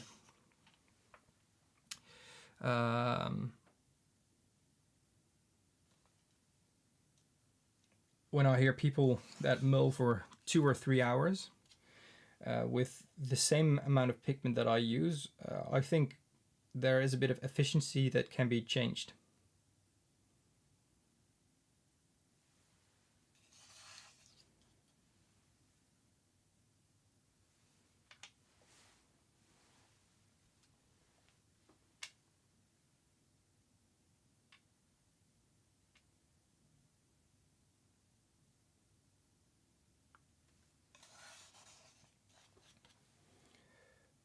Well, Ryder, I spray water over my slab all the time when I'm mulling. What about spraying water inside your bowl, shaking again, and pouring that with your paint to get the pigment out? I mean, there are solutions for everything.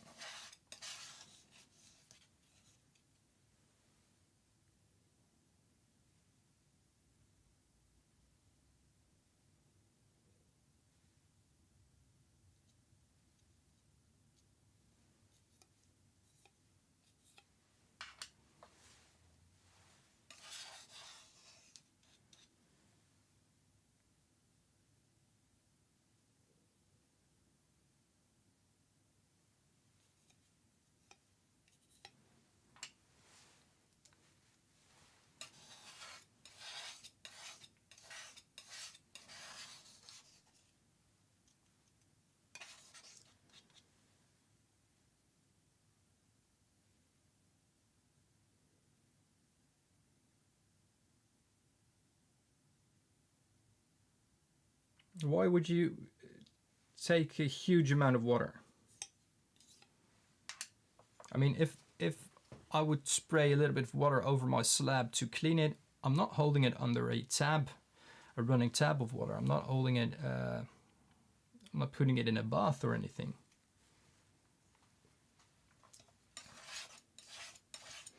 It's fine for me to, you know, if people decide to not do anything safety measure wise, I'm just advising here to do it in a way that is safe for you with the methods that you can use. And I'm just offering a method that might help some people. If you don't want to use it, feel free not to.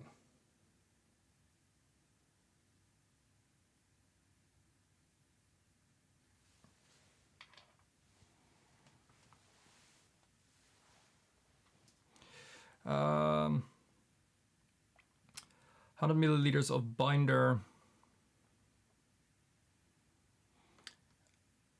Really depends on how much paint you want to make.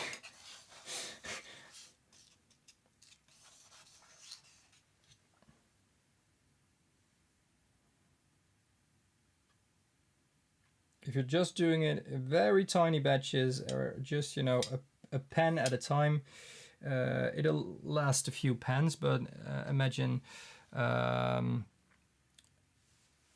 having a pen that is 1.5 to 2 millimeters in content, and 50% of that will be not in volume, but or in volume when it's wet, but not in its dry state. 50% of that will be binder. You can make 80 half pens with 100 milliliters of binder. No,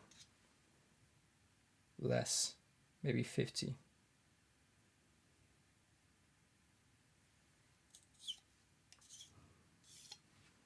really depends on your binder and how much water you use. I'm glad my advice is helpful. It's basically what the channel is for.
Yeah, that's something I would also suggest. Also, always layer the paints, pour it in layers.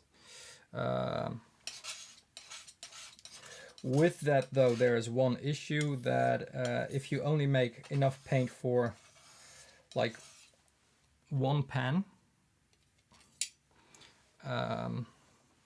layering gets difficult. So what I would suggest, if you just make paint for yourself, use different pans, like larger ones. The one that I used yesterday for Gulshan, for instance, the larger round pen has a larger surface area, which helps, you know, drying your paint a little bit easier. You can also pour more paint into the pan without having to think about or worry about air bubbles and things like that. So really, to be honest, I'm not quite sure exactly how much pigment or how much binder goes into a pan of paint, because that really differs from each pigment. Some pigments are way lighter and well, for instance, the very hydrophobic ones, some of them need more binder, a little bit more binder.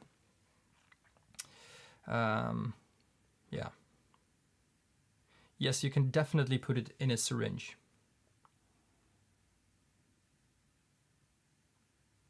Enjoy your lunch, Ryder. You can pour it in a syringe. You can fill like empty tubes with it and pour that in your pan. There's all kinds of methods for this.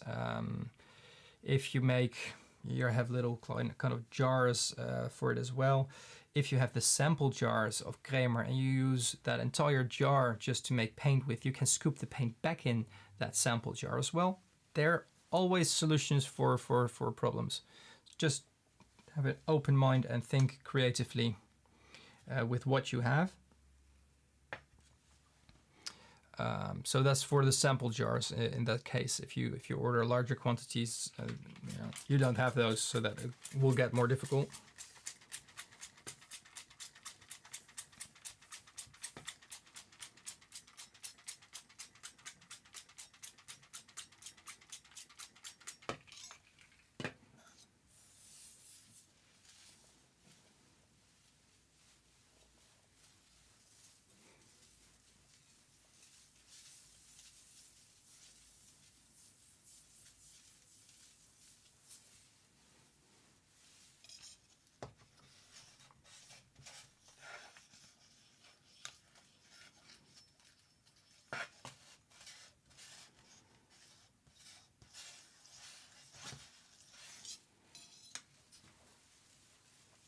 It's definitely part of the fun. Just have an open mind about everything and try to think of creative solutions for whatever you're doing, whatever pigment you're using or whatever struggle you find.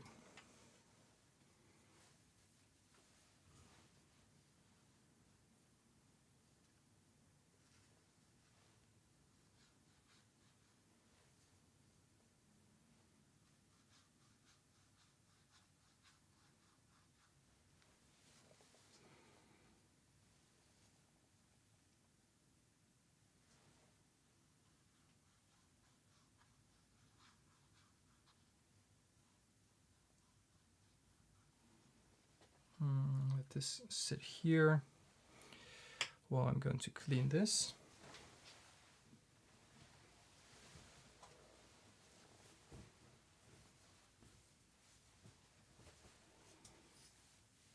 The PVC jar, I don't know how much milliliter that is actually. There's multiple sizes of those as well here in my studio, so I need to check that.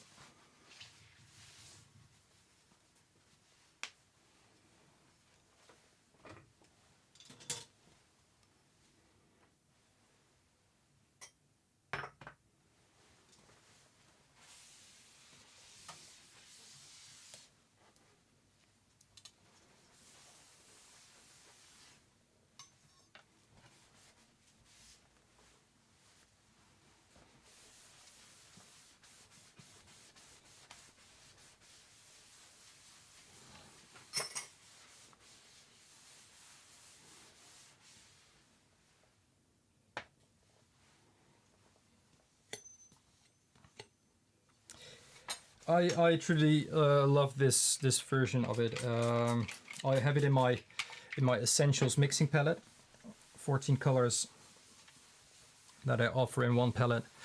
I do love the granulation of this one, and you know, I'll just show it here.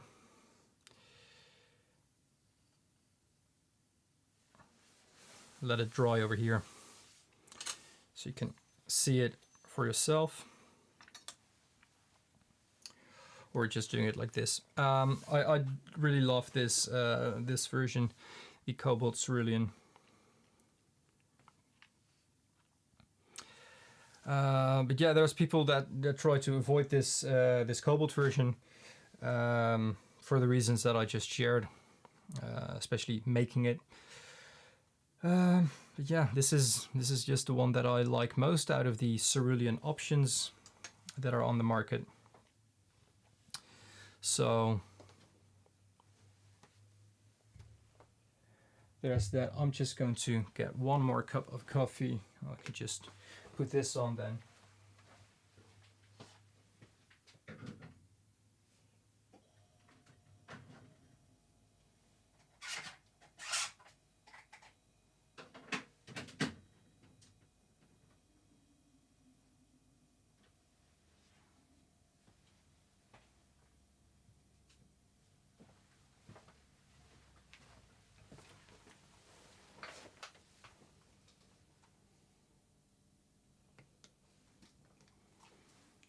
Thank you. If there are more people in the chat or more people watching who wants to join the chat, feel free to join the chat. I'm just making another small cup of coffee. Sentience, good to see you as well.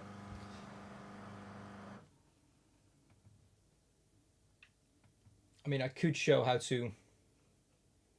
Can I do? No, I can't do that, by the way. No.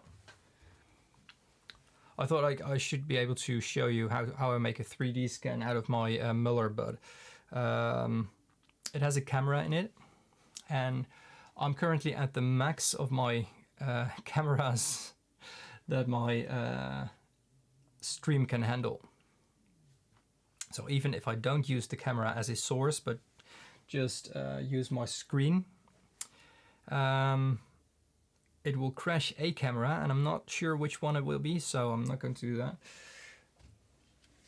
But I can show the very old Muller, which is made out of plastic.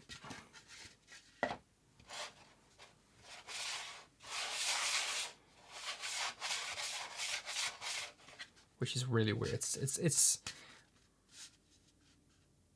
It feels different. I mean, the temperature is different and the weight is different, but like holding it like this and having all those nooks and crannies and things in it that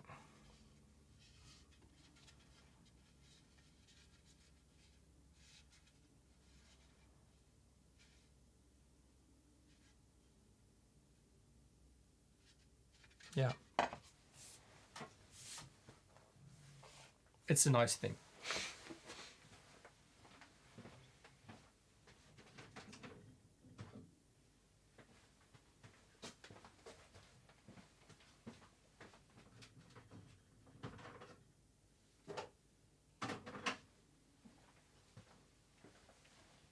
Although it's completely useless. Yeah, this is a 3D scan of the very old stone Muller that I have. So in the beginning of the stream, I actually asked if there's anyone here who thinks differently about this, but I asked if you would be interested in a 3D model of this that I would sell, for instance, online. Let me know, because you know it would be very nice if I can add the cracks in the stone and the tool marks as well, and this one doesn't have that as much as I would like. It does have quite a lot of detail.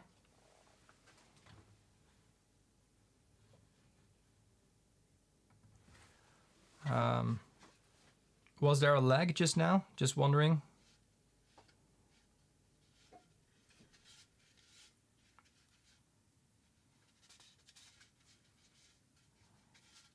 But to be honest, I think this actually looks quite awesome already.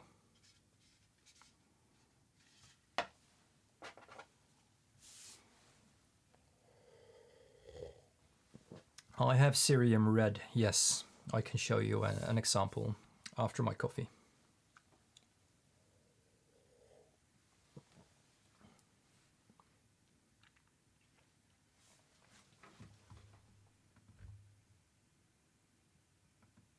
Okay, now my screen was stuck for like a good two seconds. So that's good to know.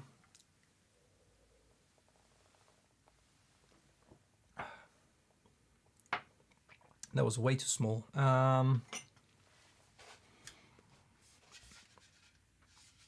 So yeah, you know what? I'm just going to...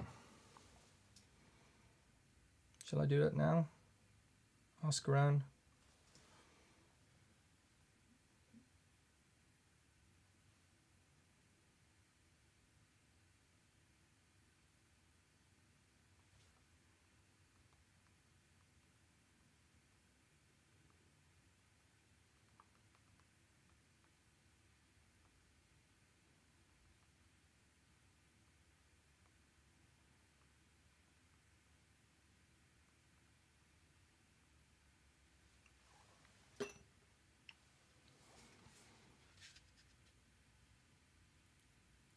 That is a very, very nice idea. That's a very nice idea, Sentient Tent.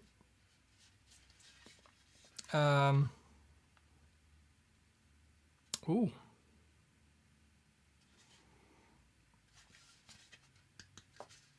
If you have like a very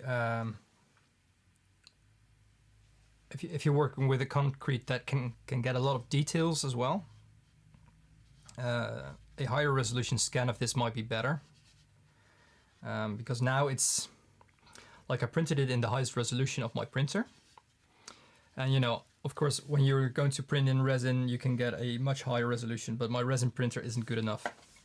Is good enough. It's not big enough for this, unfortunately.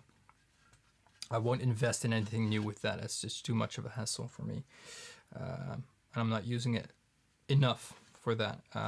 But I think getting a better scan that catches all the details can actually translate into a better print here as well.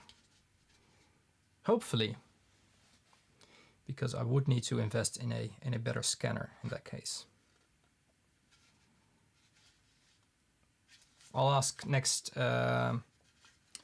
stream on Wednesday as well,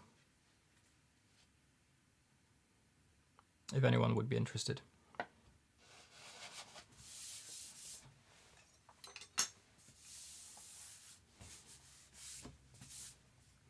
I'll show you the cerium red real quick.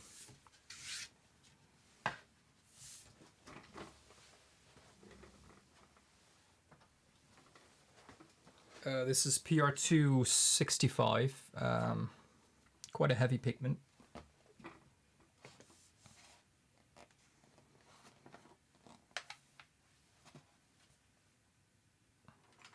I'll just make a tiny bit for you.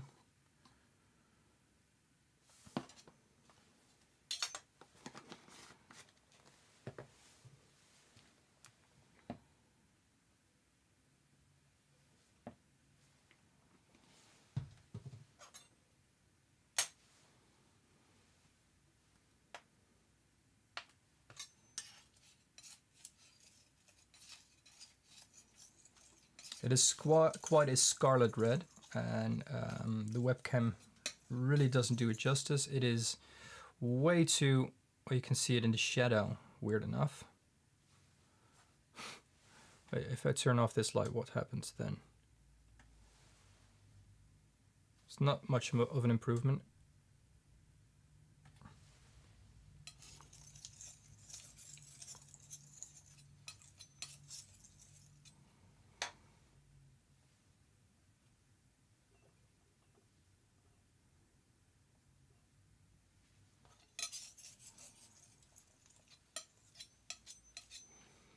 It is quite a scarlet red.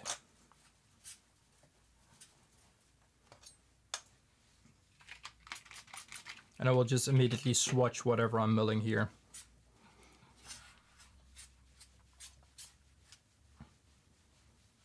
You can see right now that is quite a lot brighter than you just saw. It is a cerium sulfide, so as well as with ultramarine, it does have quite a bit of sulfur in the smell of it while milling. It's not particularly nice.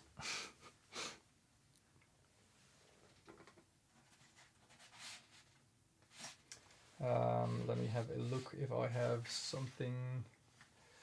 Oh, I can put it next to. Oh, this is this is actually the exactly the same pigment as I'm milling right now. Okay, wow, that is a coincidence. But let me just mill it, swatch it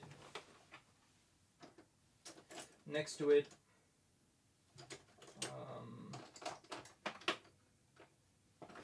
Just taking a different brush. I need to wash my brushes as well.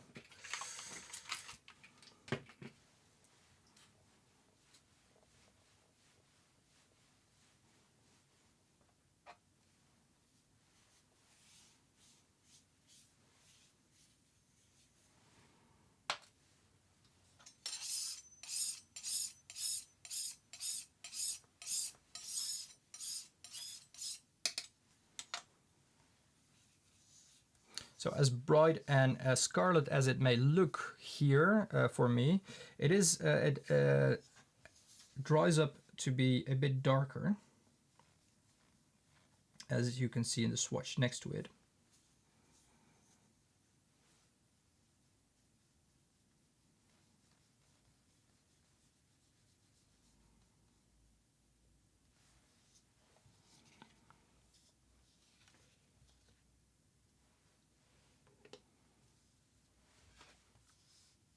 So this is way too bright and red for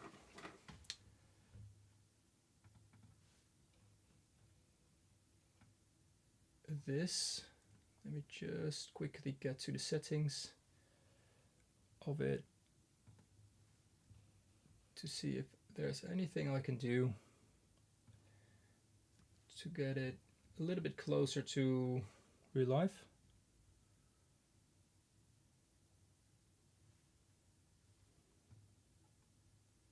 I think this it's a little bit more maroonish than this, especially this is a little bit darker, a little bit more leaning towards the cooler side, as you can see here.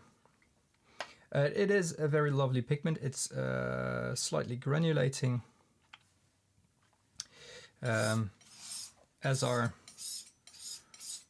most cerium pigments. So yeah, there's that for you as well. This is kind of a private showcase for you all days today. For you as a YouTube member, I'm happy to do so, to answer any question that you have.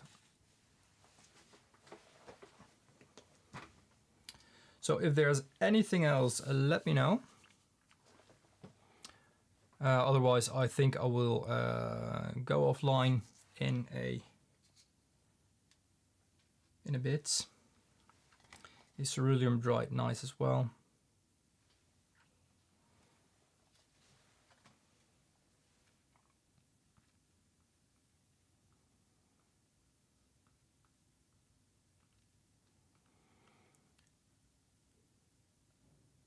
The drying shift in that's a good one. The drying shift in some reds are quite annoying, quite a lot. How's that one next to? Let me have a look if I have that ready for you here.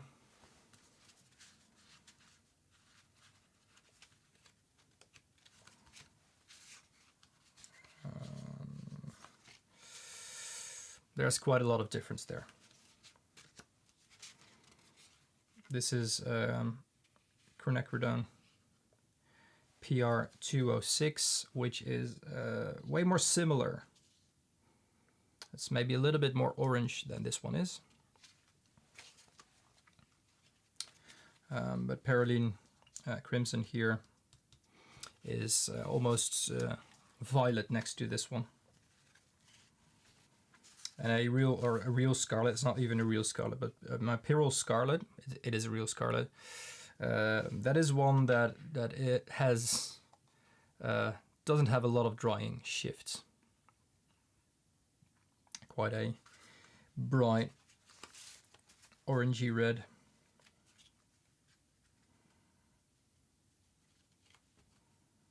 I have Maya red as well, which is just a slightly dull, less deep version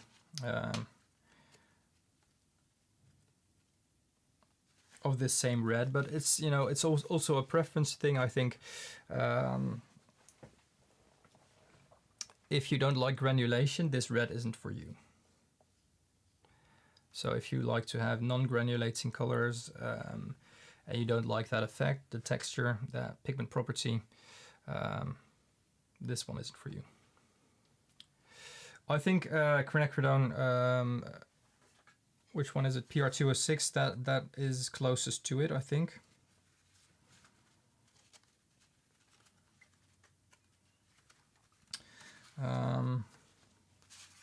In my reds,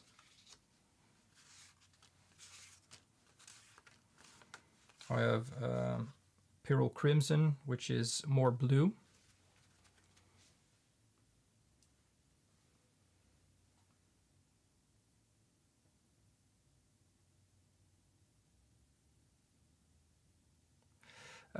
Sentient Tent is actually something I talked about during the stream. I don't know if you joined before that or during that. Dispersing a pigment without grinding or mulling it is quite difficult, but you can mix a pigment, and especially with a glow-in-the-dark or fluorescent pigment that are more easily dispersible in a binder than other pigments. It's just a different kind of pigment. You can just put it in a glass jar and shake the pigment thoroughly. Just shake it. Well, that might do the trick for you. I don't really know of anything else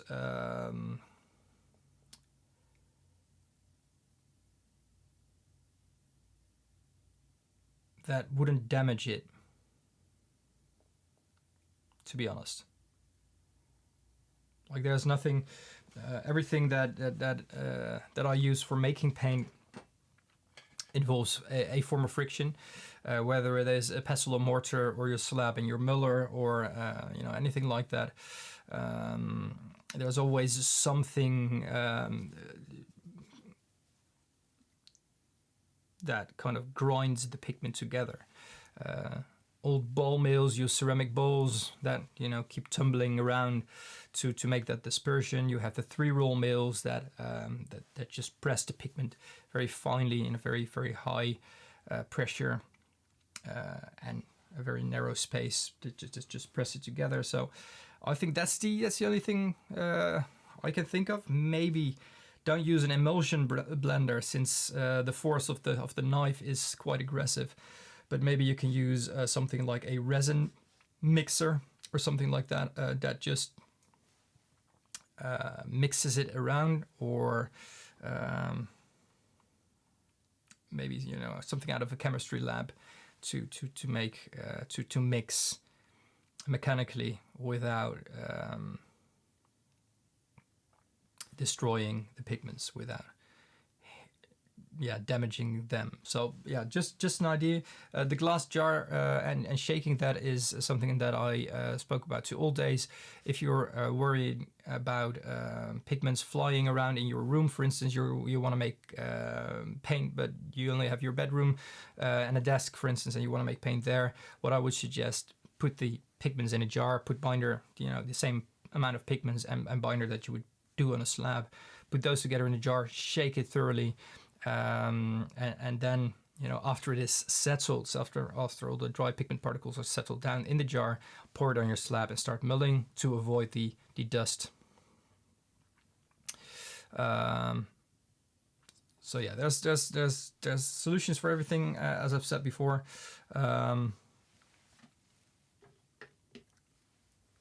If it's really going to be optimal, I don't know, because I haven't tried it without mulling, and I haven't tried it with fluorescent pigments or glow-in-the-dark pigments.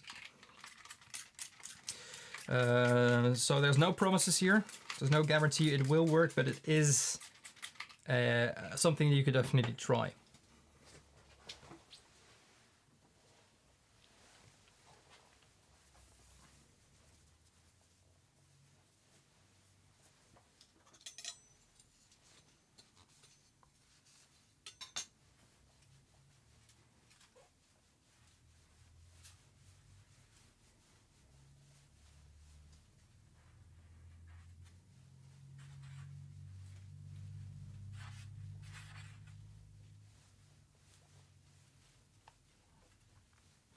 If it does work, happy to help. Let me know.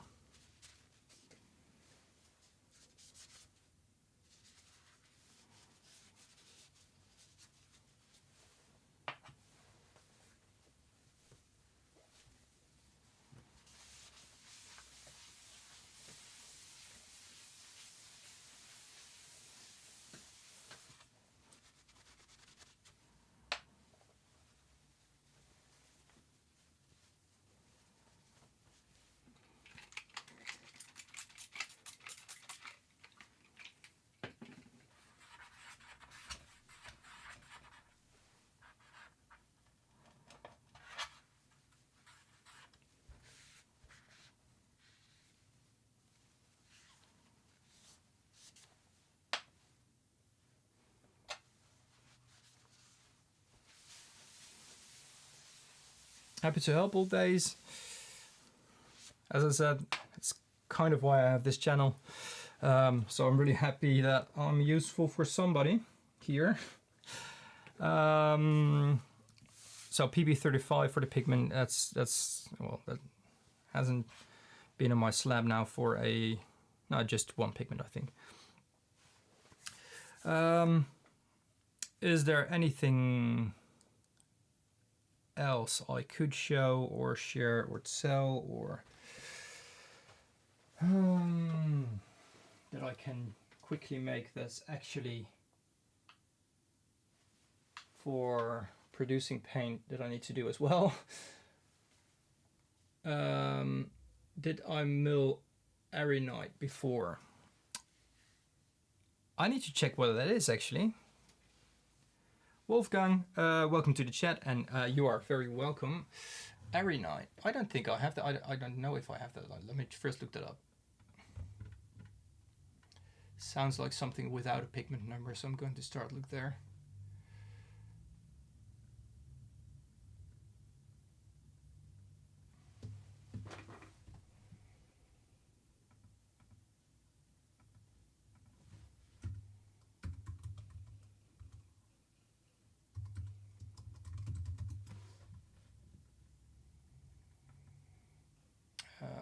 So Kramer has it.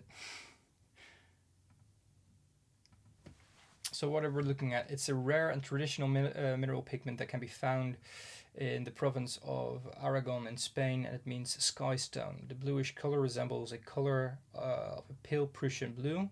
Arenite is not mentioned in German art history. Thus, it was used as in Spain as a pigment for painting during the 1500s to 1700s. Arenite is a light, fast, and suitable for all aqueous binders, non-acid resistant. That sounds interesting. Now I want to have it. This is really an issue for me. For everyone who is going to work with pigments, this will really be an issue. So yeah. This pigment, Ryan, I'm not going to read it anymore. You can read it for yourself here. Let me have a look if I really don't have. Oh, I actually have it. down it in my list of things.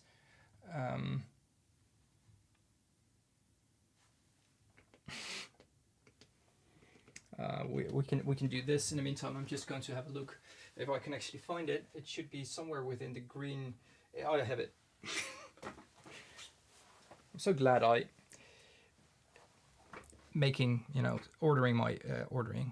putting my pigments in order in a way that makes sense, that I can just find something that I didn't know I had, which is another issue. Well, the color is bluish, resembling a pale Prussian blue. There you go. So I'll just swatch it for you. So I'm just going to do that tiny thing I did before with cerium. Okay, if you don't mind.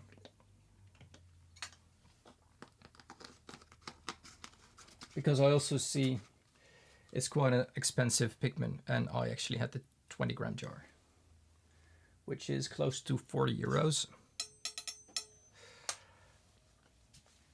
And I didn't even know I had this.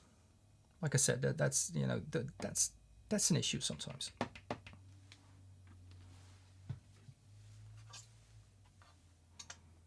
Shall we? Now let's first.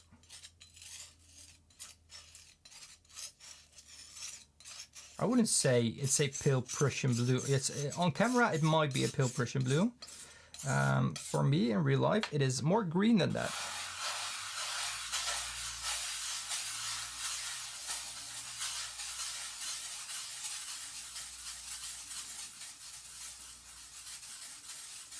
So it's quite easy to get finer.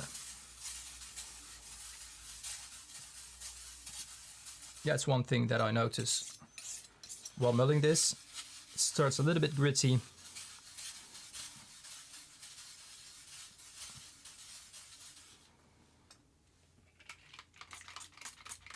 And it's actually quite easy to get very fine. I don't want to make it too fine, since this could be one of those things that loses color.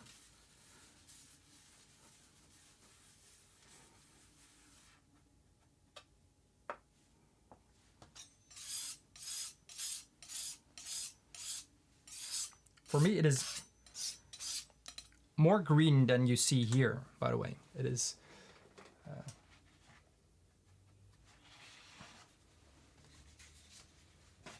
For a mineral pigment, I would say it's definitely easy to mill, yes.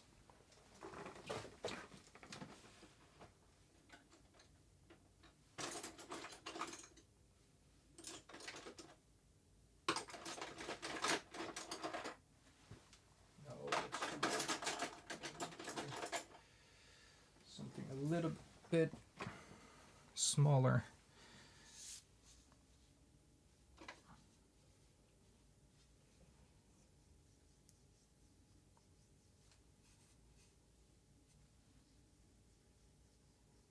I think still it resembles the color of the pigment more in real life than it does on the webcam. On the webcam it's a slightly blue, I have to say.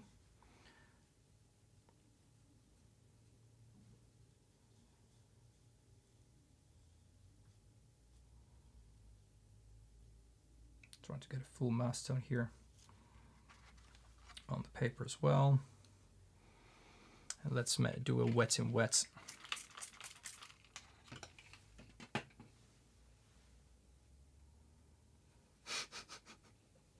I get that.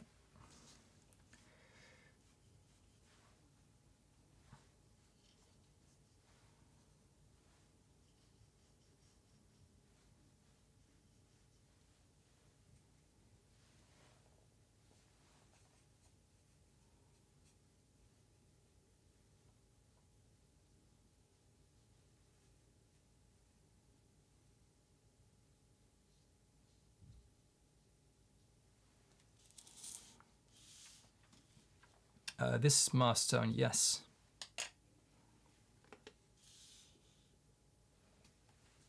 So this is actually quite accurate color-wise.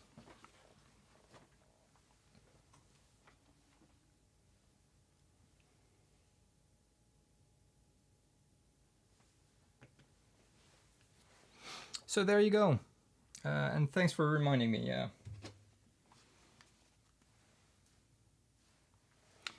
Fun to try these things.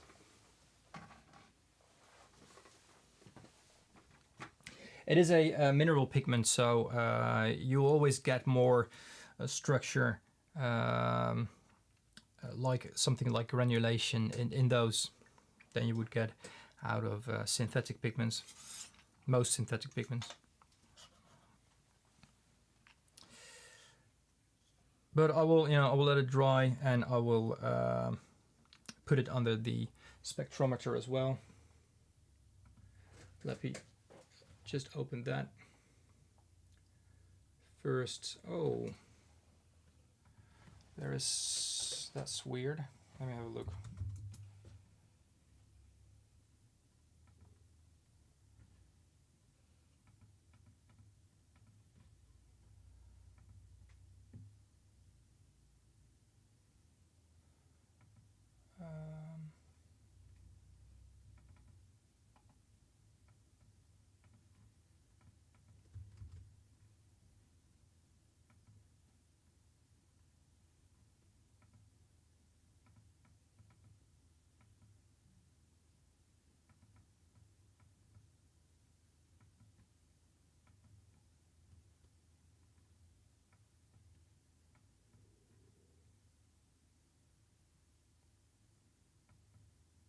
Okay.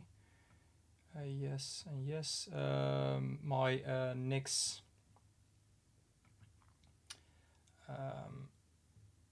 software had an update yesterday, so I need to have a look how it's going to connect to the spectrometer now, since that changed a bit.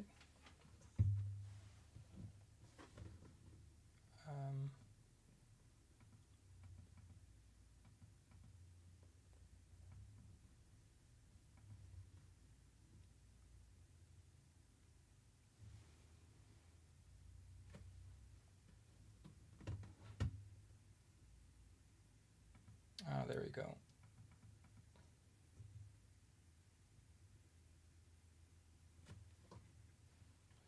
Okay, it is connected.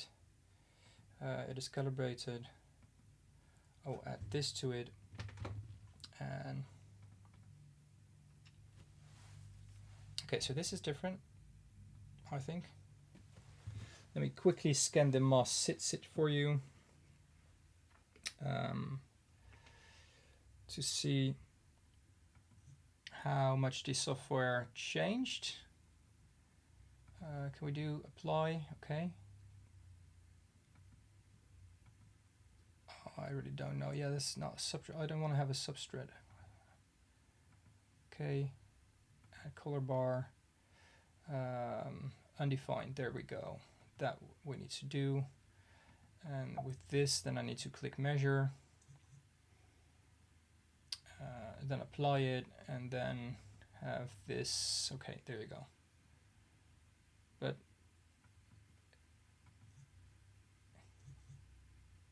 so I can't measure it anymore when I'm here. That's just something I'm not fully a fan of, though. But yeah, that's small sit. It's still a funny name. No, that's small sit. This one is still wet. I can put it over here. It might dry a little bit faster, and then I can measure the arenite for you.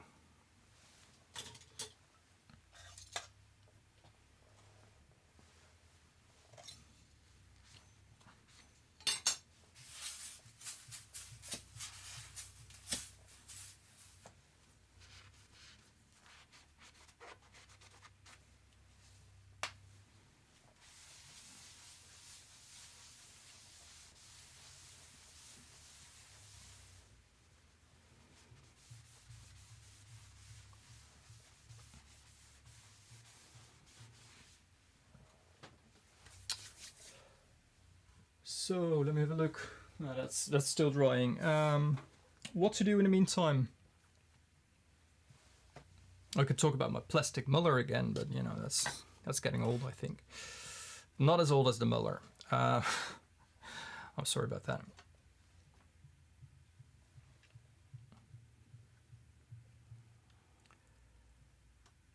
How much is 5 grams of that? 1 pen? No, I think more. I just used a tiny bit of it, just the point of a pellet knife, and this is 20 grams and a little less because I just used it. I think a fourth of this I would make. I think a generous pen you can definitely make out of that. Definitely.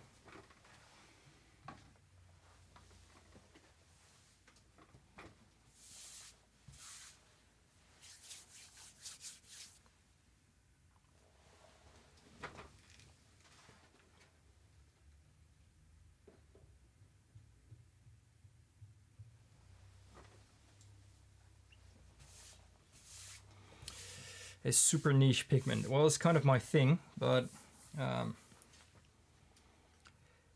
just give me a suggestion and I'll see if I feel like it.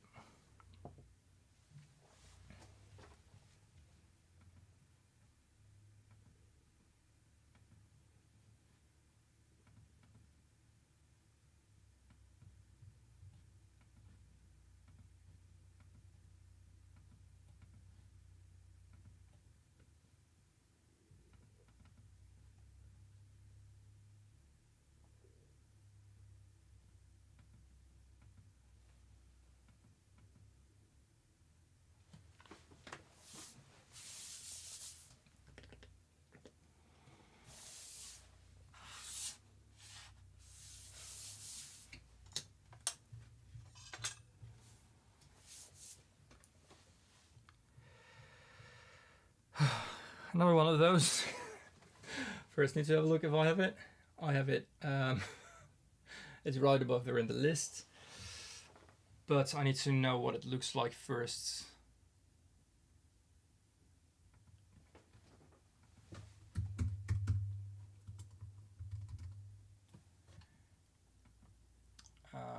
That's a green one. That should be close to this actually, I think.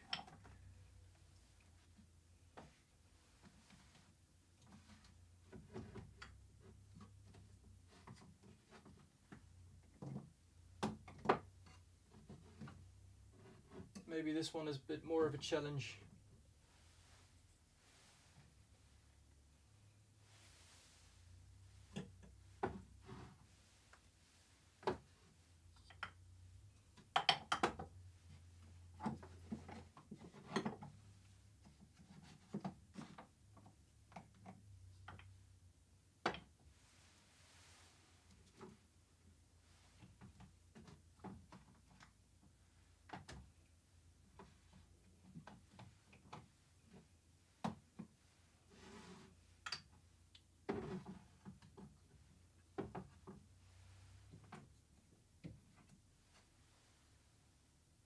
To be honest, I can't find it.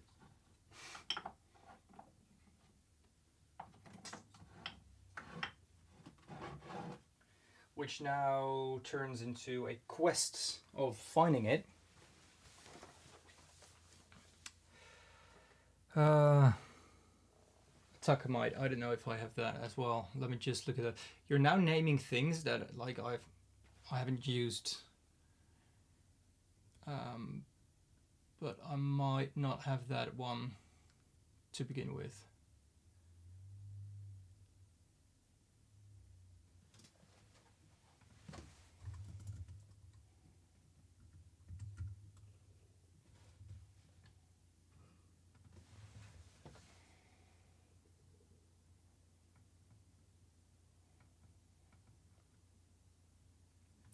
Attackmite, I think I found that too expensive. Because that's for a 10 gram jar, that's 44 euros. I know the Aeronite was kind of the same thing for 10 grams, but especially looking at the color and the greens that I have, I think I found that too expensive, to be honest, but I'm just going to check again if I have that.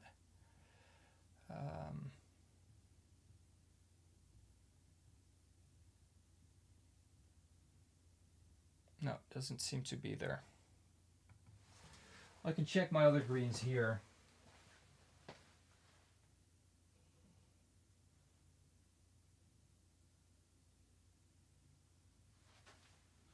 If it's in the cupboards there, I'm not going to even look for it right now, because I need to move a few boxes first. I don't feel like doing that. So there's a lot of celadonite, epidote, porphyr, escolite, chlorite, glauconite, green earth.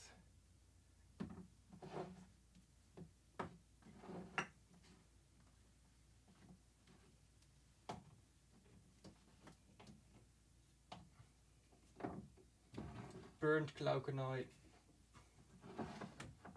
another celadonite,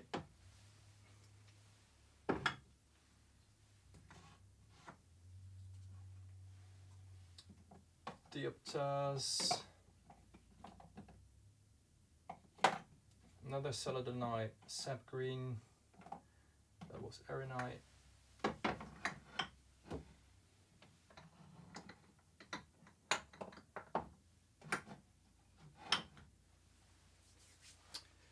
can't seem to find it. Maybe I misplaced it. That could be an option or a possibility.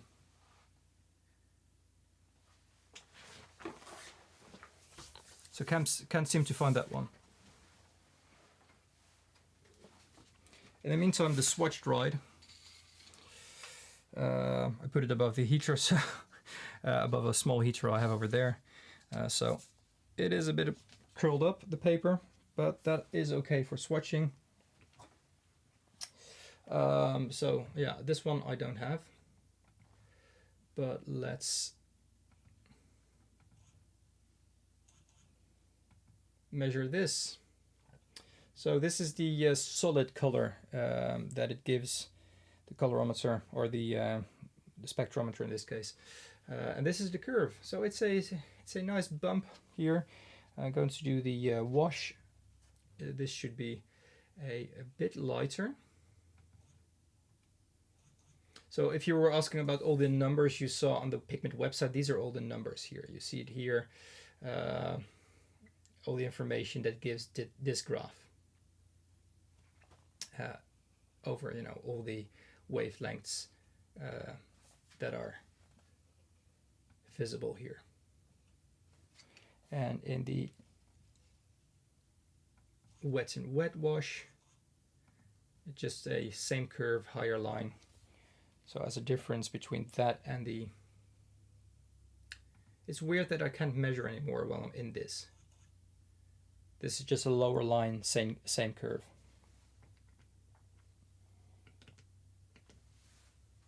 So yeah, there's that.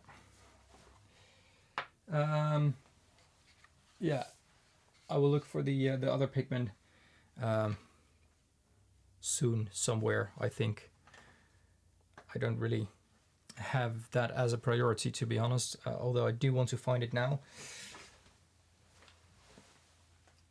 If I misplaced it, maybe within like between the green earth pigments, I did look, but I have some green earths over there as well as no, that's not it. Maybe I misplaced it in my toxic pigment cupboard. That could be it. Is there a notification there on the Kramer website from the pigment here? Health hazard. It does have a health hazard. Why? Rare iron containing silicate.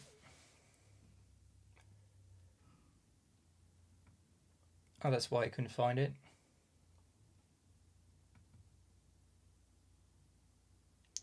Yeah, so if it has this label on it, and only sold to professional users, so this is in my toxic pigment cupboard, so I know it now where I need to look, and I'm not going to do that right now.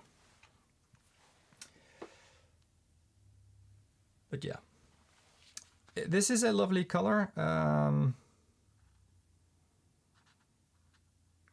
Very, I have to say, very similar to a more natural looking, and with that I mean the grittiness, the structure of it, version of a very pale Mayan bluish green. That's what it reminds me of.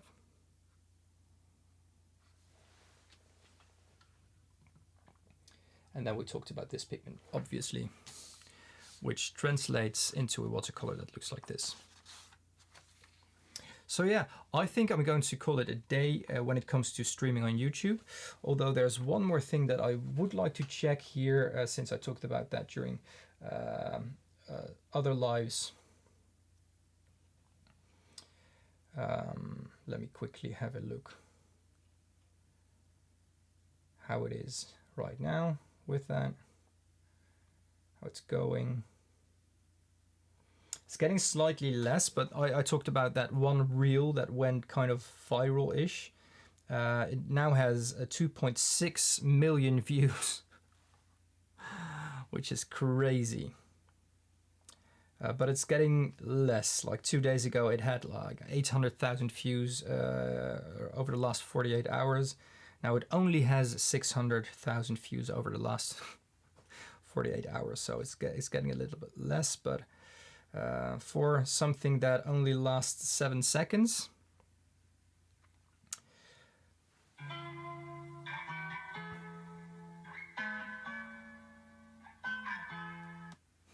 that's the one. That's the only thing. That's the real 7 seconds of that, making Potter's Pink. More than 2.5 million views and people liking it.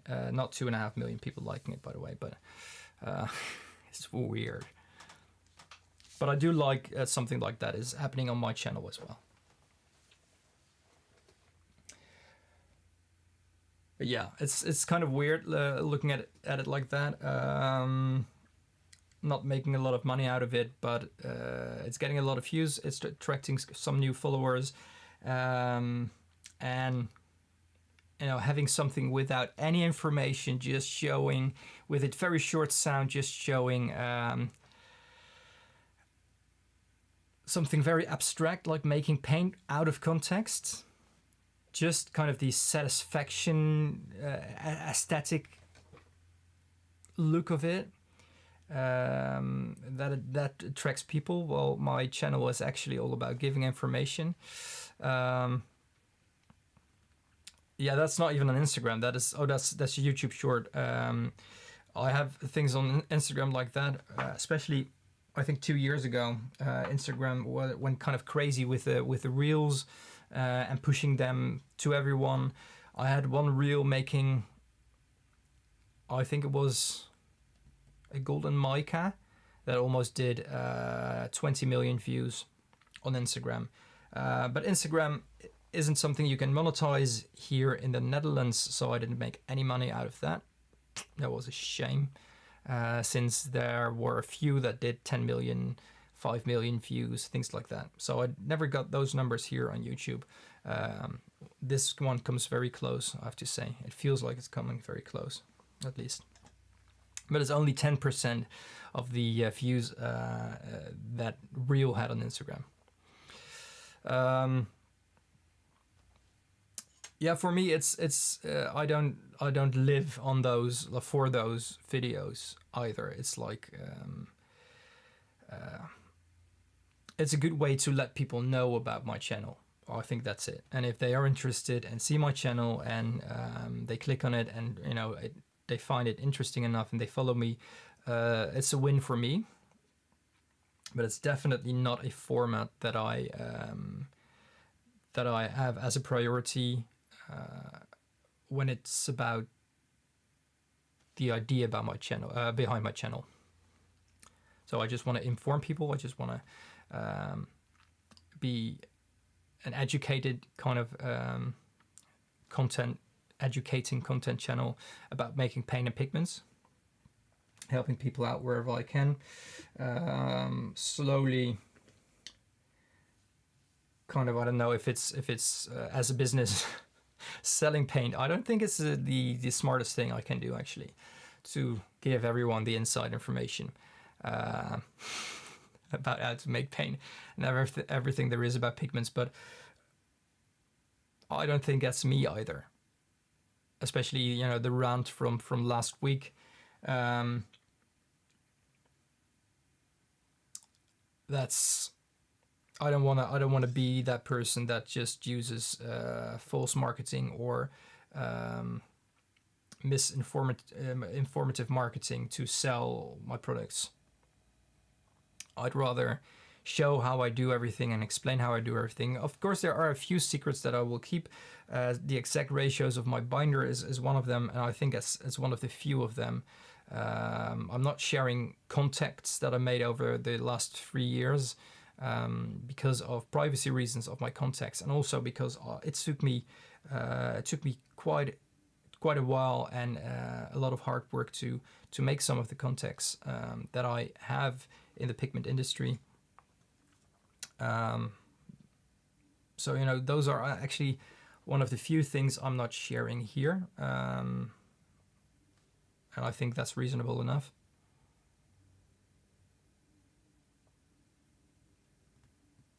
But yeah. Having something with zero information like that, giving me 2.5 million views is like, I think it's crazy. But it doesn't take a lot of time to make those, because I already have the content while what I make while filming, you know, for my long format videos or longer format videos.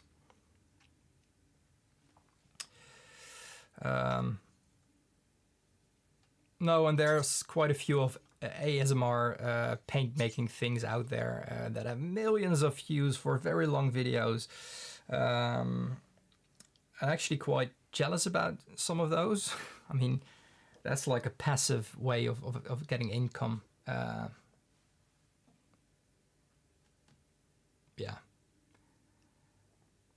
So I might do one of those videos once. But to be honest, it takes a lot of time as well. And those videos don't come from people who also sell paint, at least not as far as I've seen. So finding a balance between everything and getting everything kind of right, and working with the things that I have, and everything that's surrounding my brand and my business, with the creativity that I want to put into it, like the 3D scans of the old mullers. I'm actually quite looking at it. I'm looking more and more at it, and I'm actually quite happy with how this turned out. So I really like this as an idea. All these little side quests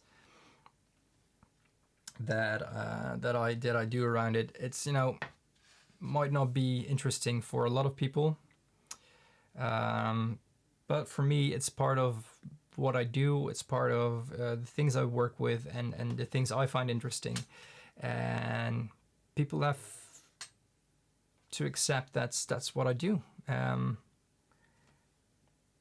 They can ask me for an ASMR video, which is super ASMR, but I'm not like that. I'm not going to whisper in a microphone while grinding pigments to get it like over the top, but I'm not going to do that. I do want to stay and inform people about what I do, and yeah.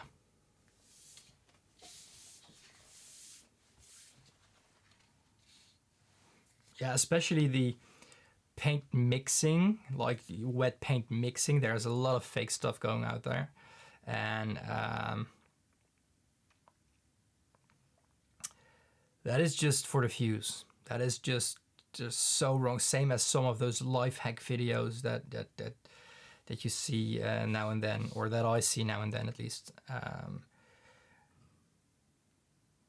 Some of them just aren't possible at all, don't even come close, and it's just for the views, and I don't want to be a channel that does that just for the views.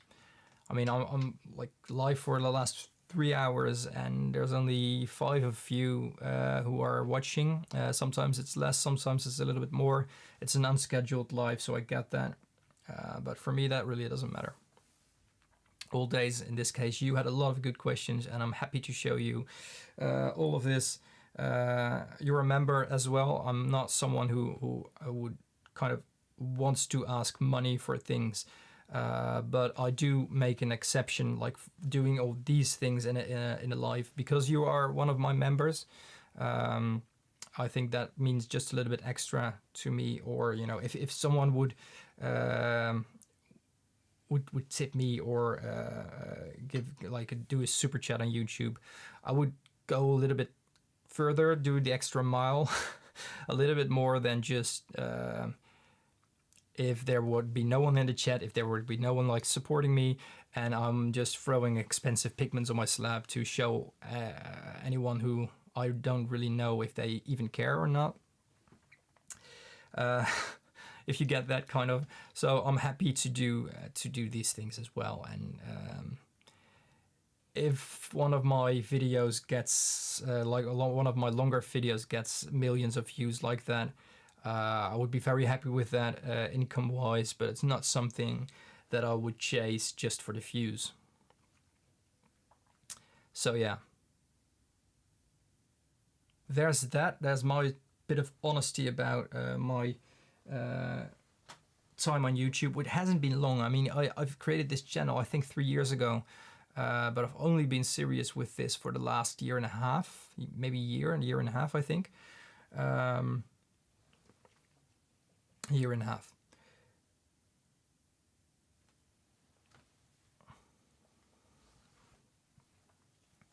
I'm really grateful for your support.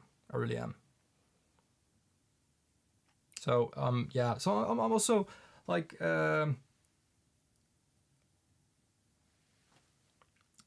Sebastian yesterday as well. He wasn't even here, but the super chats that he gives, and he is a member. So it really means a lot to, you know, the support that he gives as well.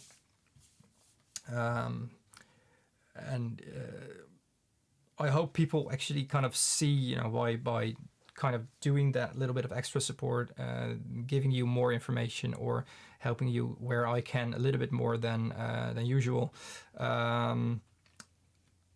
Hopefully people will notice that as well. So I know there will always be loads of freebies who just gather info and just, you know, don't even like the videos or anything, which is also fine. Like I said, I'm not making it for those.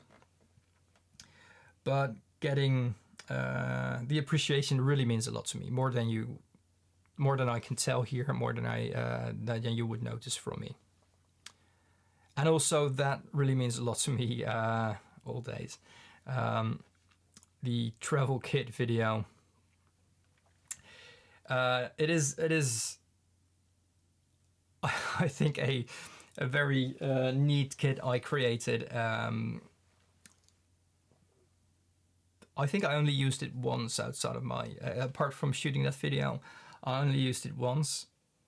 I took it with me quite a couple of times. There was one time that there was a brilliant time that I could actually use it, and I wanted to use it, and there was no shelter like there was. I was during a holiday. There was no kind of roof above our head on the outside, like outside, a little cabin where we were in, and it was raining on the moment that I thought, you know, now we can do this, and I wouldn't do that like inside with the kids with us as well. So there was the one time that I actually could make quite good use of it, and practically I couldn't, so that's a shame.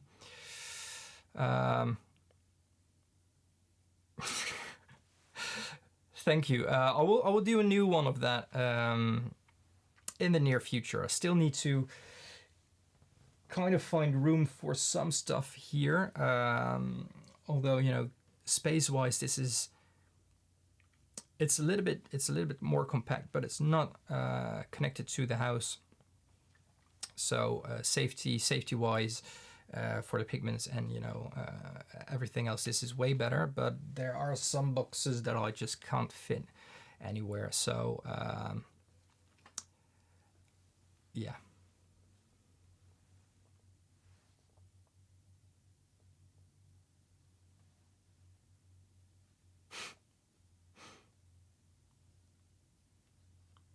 For this studio now here, I think this is the most important corner that you see here. Most pigments are here, but you see like half of it right now. I'm not making a secret of what's behind me, but as you have noticed, most of it is from Kramer. Some of them are samples from like pigment manufacturers, or things that I got via contacts. So yeah, it's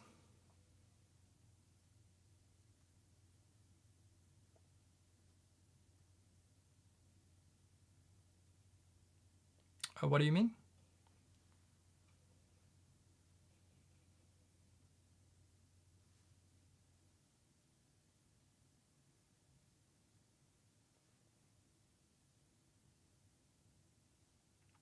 Well, anyway, I'm going to do a new kind of studio tour soon.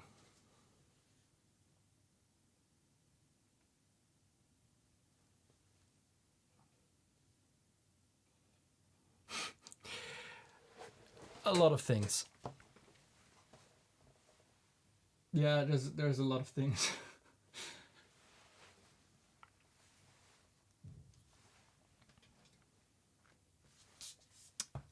I'm going to go produce some more paint, but then in a more efficient manner, so not on YouTube.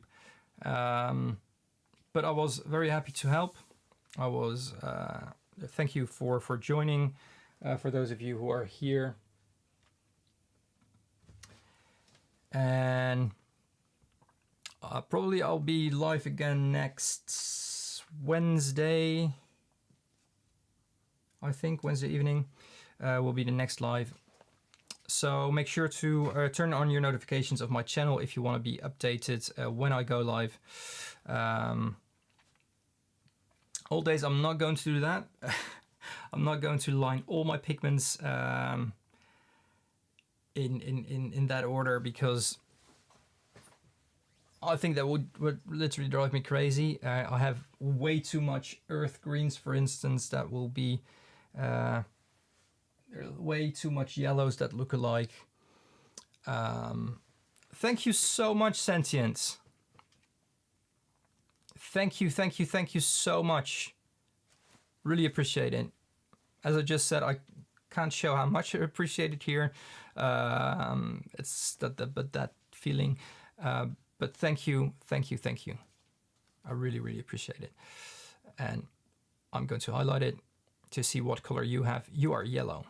Apparently the super chats turn out to be different colors each time. I will let you know if I end up selling the Muller files. I will look into upgrading. If you're interested, I will look into upgrading the my 3D scanner first. I have a very old one. It's literally, you can see it standing here. That is the resolution just isn't. My filament printer can do better than the scans that makes. Although it looks quite nice like this, with the actual thing next to it. It doesn't have any of the cracks in it. It doesn't have anything like that. It has the larger bumps. It makes that visible, and as you can see here as well, those larger holes in the stone.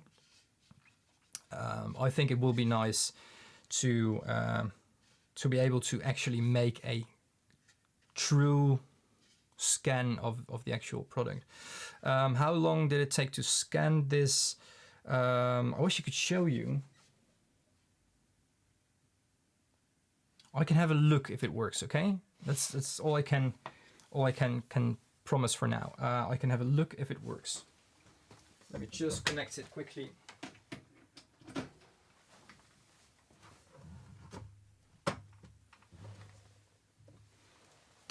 If this is going to mean the end of my stream or cameras just quitting, you know why. I don't know why I say that loud. I'm going to start a new project.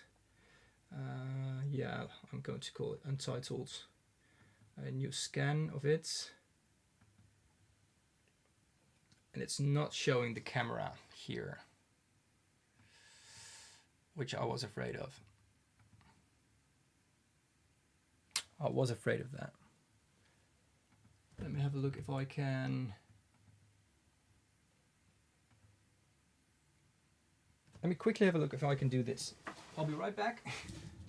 This is going that way. So if I disconnect this, maybe. Let's have a look if this works.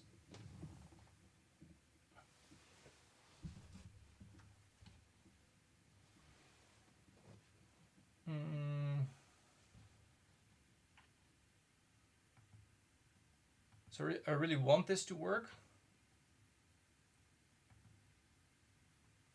But apparently it's not working. So what?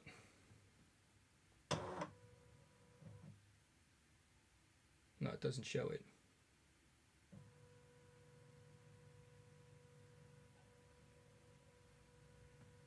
Oh, this is a shame. I will make a video. I will make a video on making this scan with this, but I'm going to look into a different scanner. So I don't know how up to date that video will be in a while. It takes about 5 minutes for each layer. So every layer, like there is a little lens with layers with lasers that needs to move up each time it passes a 360. Each layer takes about 3 minutes. So it scans this, moves up, scans this, moves up, scans this, moves up. So that takes about 5-6 minutes for the entire thing to have that, 3 to 5 minutes. That's one laser. Then you can do it with the other laser as well. It's from a different angle. And then I needed to tilt it and then make it a 360 to get the top and all the structures from a different angle. Do that with both lasers. So it takes 20 minutes to 30 minutes. You need to combine all those scans as well. So yeah, to get that. Yeah, I know there is sentient tent. I'm not going to spray that on my Muller from 1400. But I know there is a special spray for 3D scanners that catches the structure. But the resolution of this scanner just isn't high enough. It's just, you know, I can fix the original model, whatever I want. The resolution just isn't high enough. So this is kind of what it gives me. The other Muller I have doesn't have any shiny parts on it. It's like it's rough, it's crusty, I would say, and it scans a little bit better. Like the lines are more visible during the circulations of the scan, but the texture and the detail is just missing in that as well. So this is what I end up with the scanner I have right now, and it takes about 30 minutes to make a full scan and combine all the scans to make a 3D object like this, and it takes about 6 hours to print. Luckily, I don't need to do anything during these 6 hours. That would be literally a waste of my time, I think, unless it sells like crazy, the models, and it's actually something that would work. But yeah, I'm going to have a look into a different scanner, maybe tonight when I'm just, you know, sitting on the couch doing nothing, or something like that. I'll have a look at that.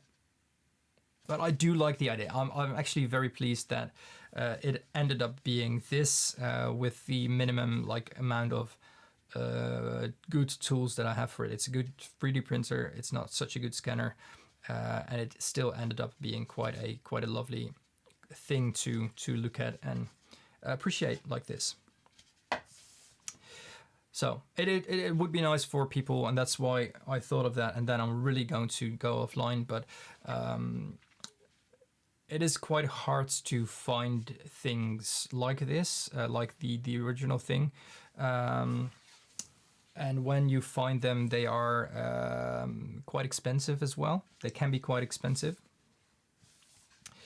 I saw one a while back for like 300 euros, which is quite okay for something like this.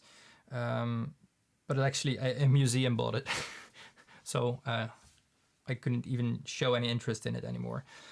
It's that like it's worth that much. It's more than $300. It's a museum piece, and whether you put a price on it or not, whether you can put a price on it or not, just because it's a piece of stone that some people don't even want, they find it ugly, and they find it, some people would throw it away if they don't know what it is, and they would get this, in some kind of inheritance or something like that. There's people who would only pay 50 euros for it because it's a piece of rock. And then there's people who would pay way more, or musea that just, if they have it, they will never sell it again because it's a piece of history. So I thought, let's make it available for everyone. And I'm still a business. Sell the model. So yeah, there's that. Thank you again, Sentient, so much for everything. Thank you, Old Days, as well, for your support. I'm going to go offline. Hopefully this was a more successful stream than yesterday, especially on how it ended. The chat was a little bit empty, but that is what happens when I make an unannounced live during working hours for most of the people here, or during the night for the people on the east and the west. Rick went offline and to bed, and the people from the US, maybe they wake up now. I'm not sure, or it's early morning, or work time as well for some of them. So, like I said, I don't do this for the income, but I do this for the help and the social interaction that I get from you and people that find pigments as interesting as I do. So much so that I have pigments that I didn't know I had. So thank you again, everyone. Hopefully see you Wednesday. If there is a stream before that, I will announce it a little bit ahead of time, and probably they will be later than today. I'm going to look into this. It is 3:15 right now. It's way too late for lunch. Forgot to lunch, although Ryder reminded us about it, that it was lunchtime. I'm going to have a look what I'm going to do. So that's lucky for you, Old Days, because there were a lot of things and very good questions of you. Thank you for supporting me also with the informative content I could add to this stream, because I really didn't have an idea what to do except for showing this and testing the technical stuff in my life. And I think when this is all going all right, I will keep it like this. So thank you for everything, everyone, and hopefully see you Wednesday. Have a great day, everyone.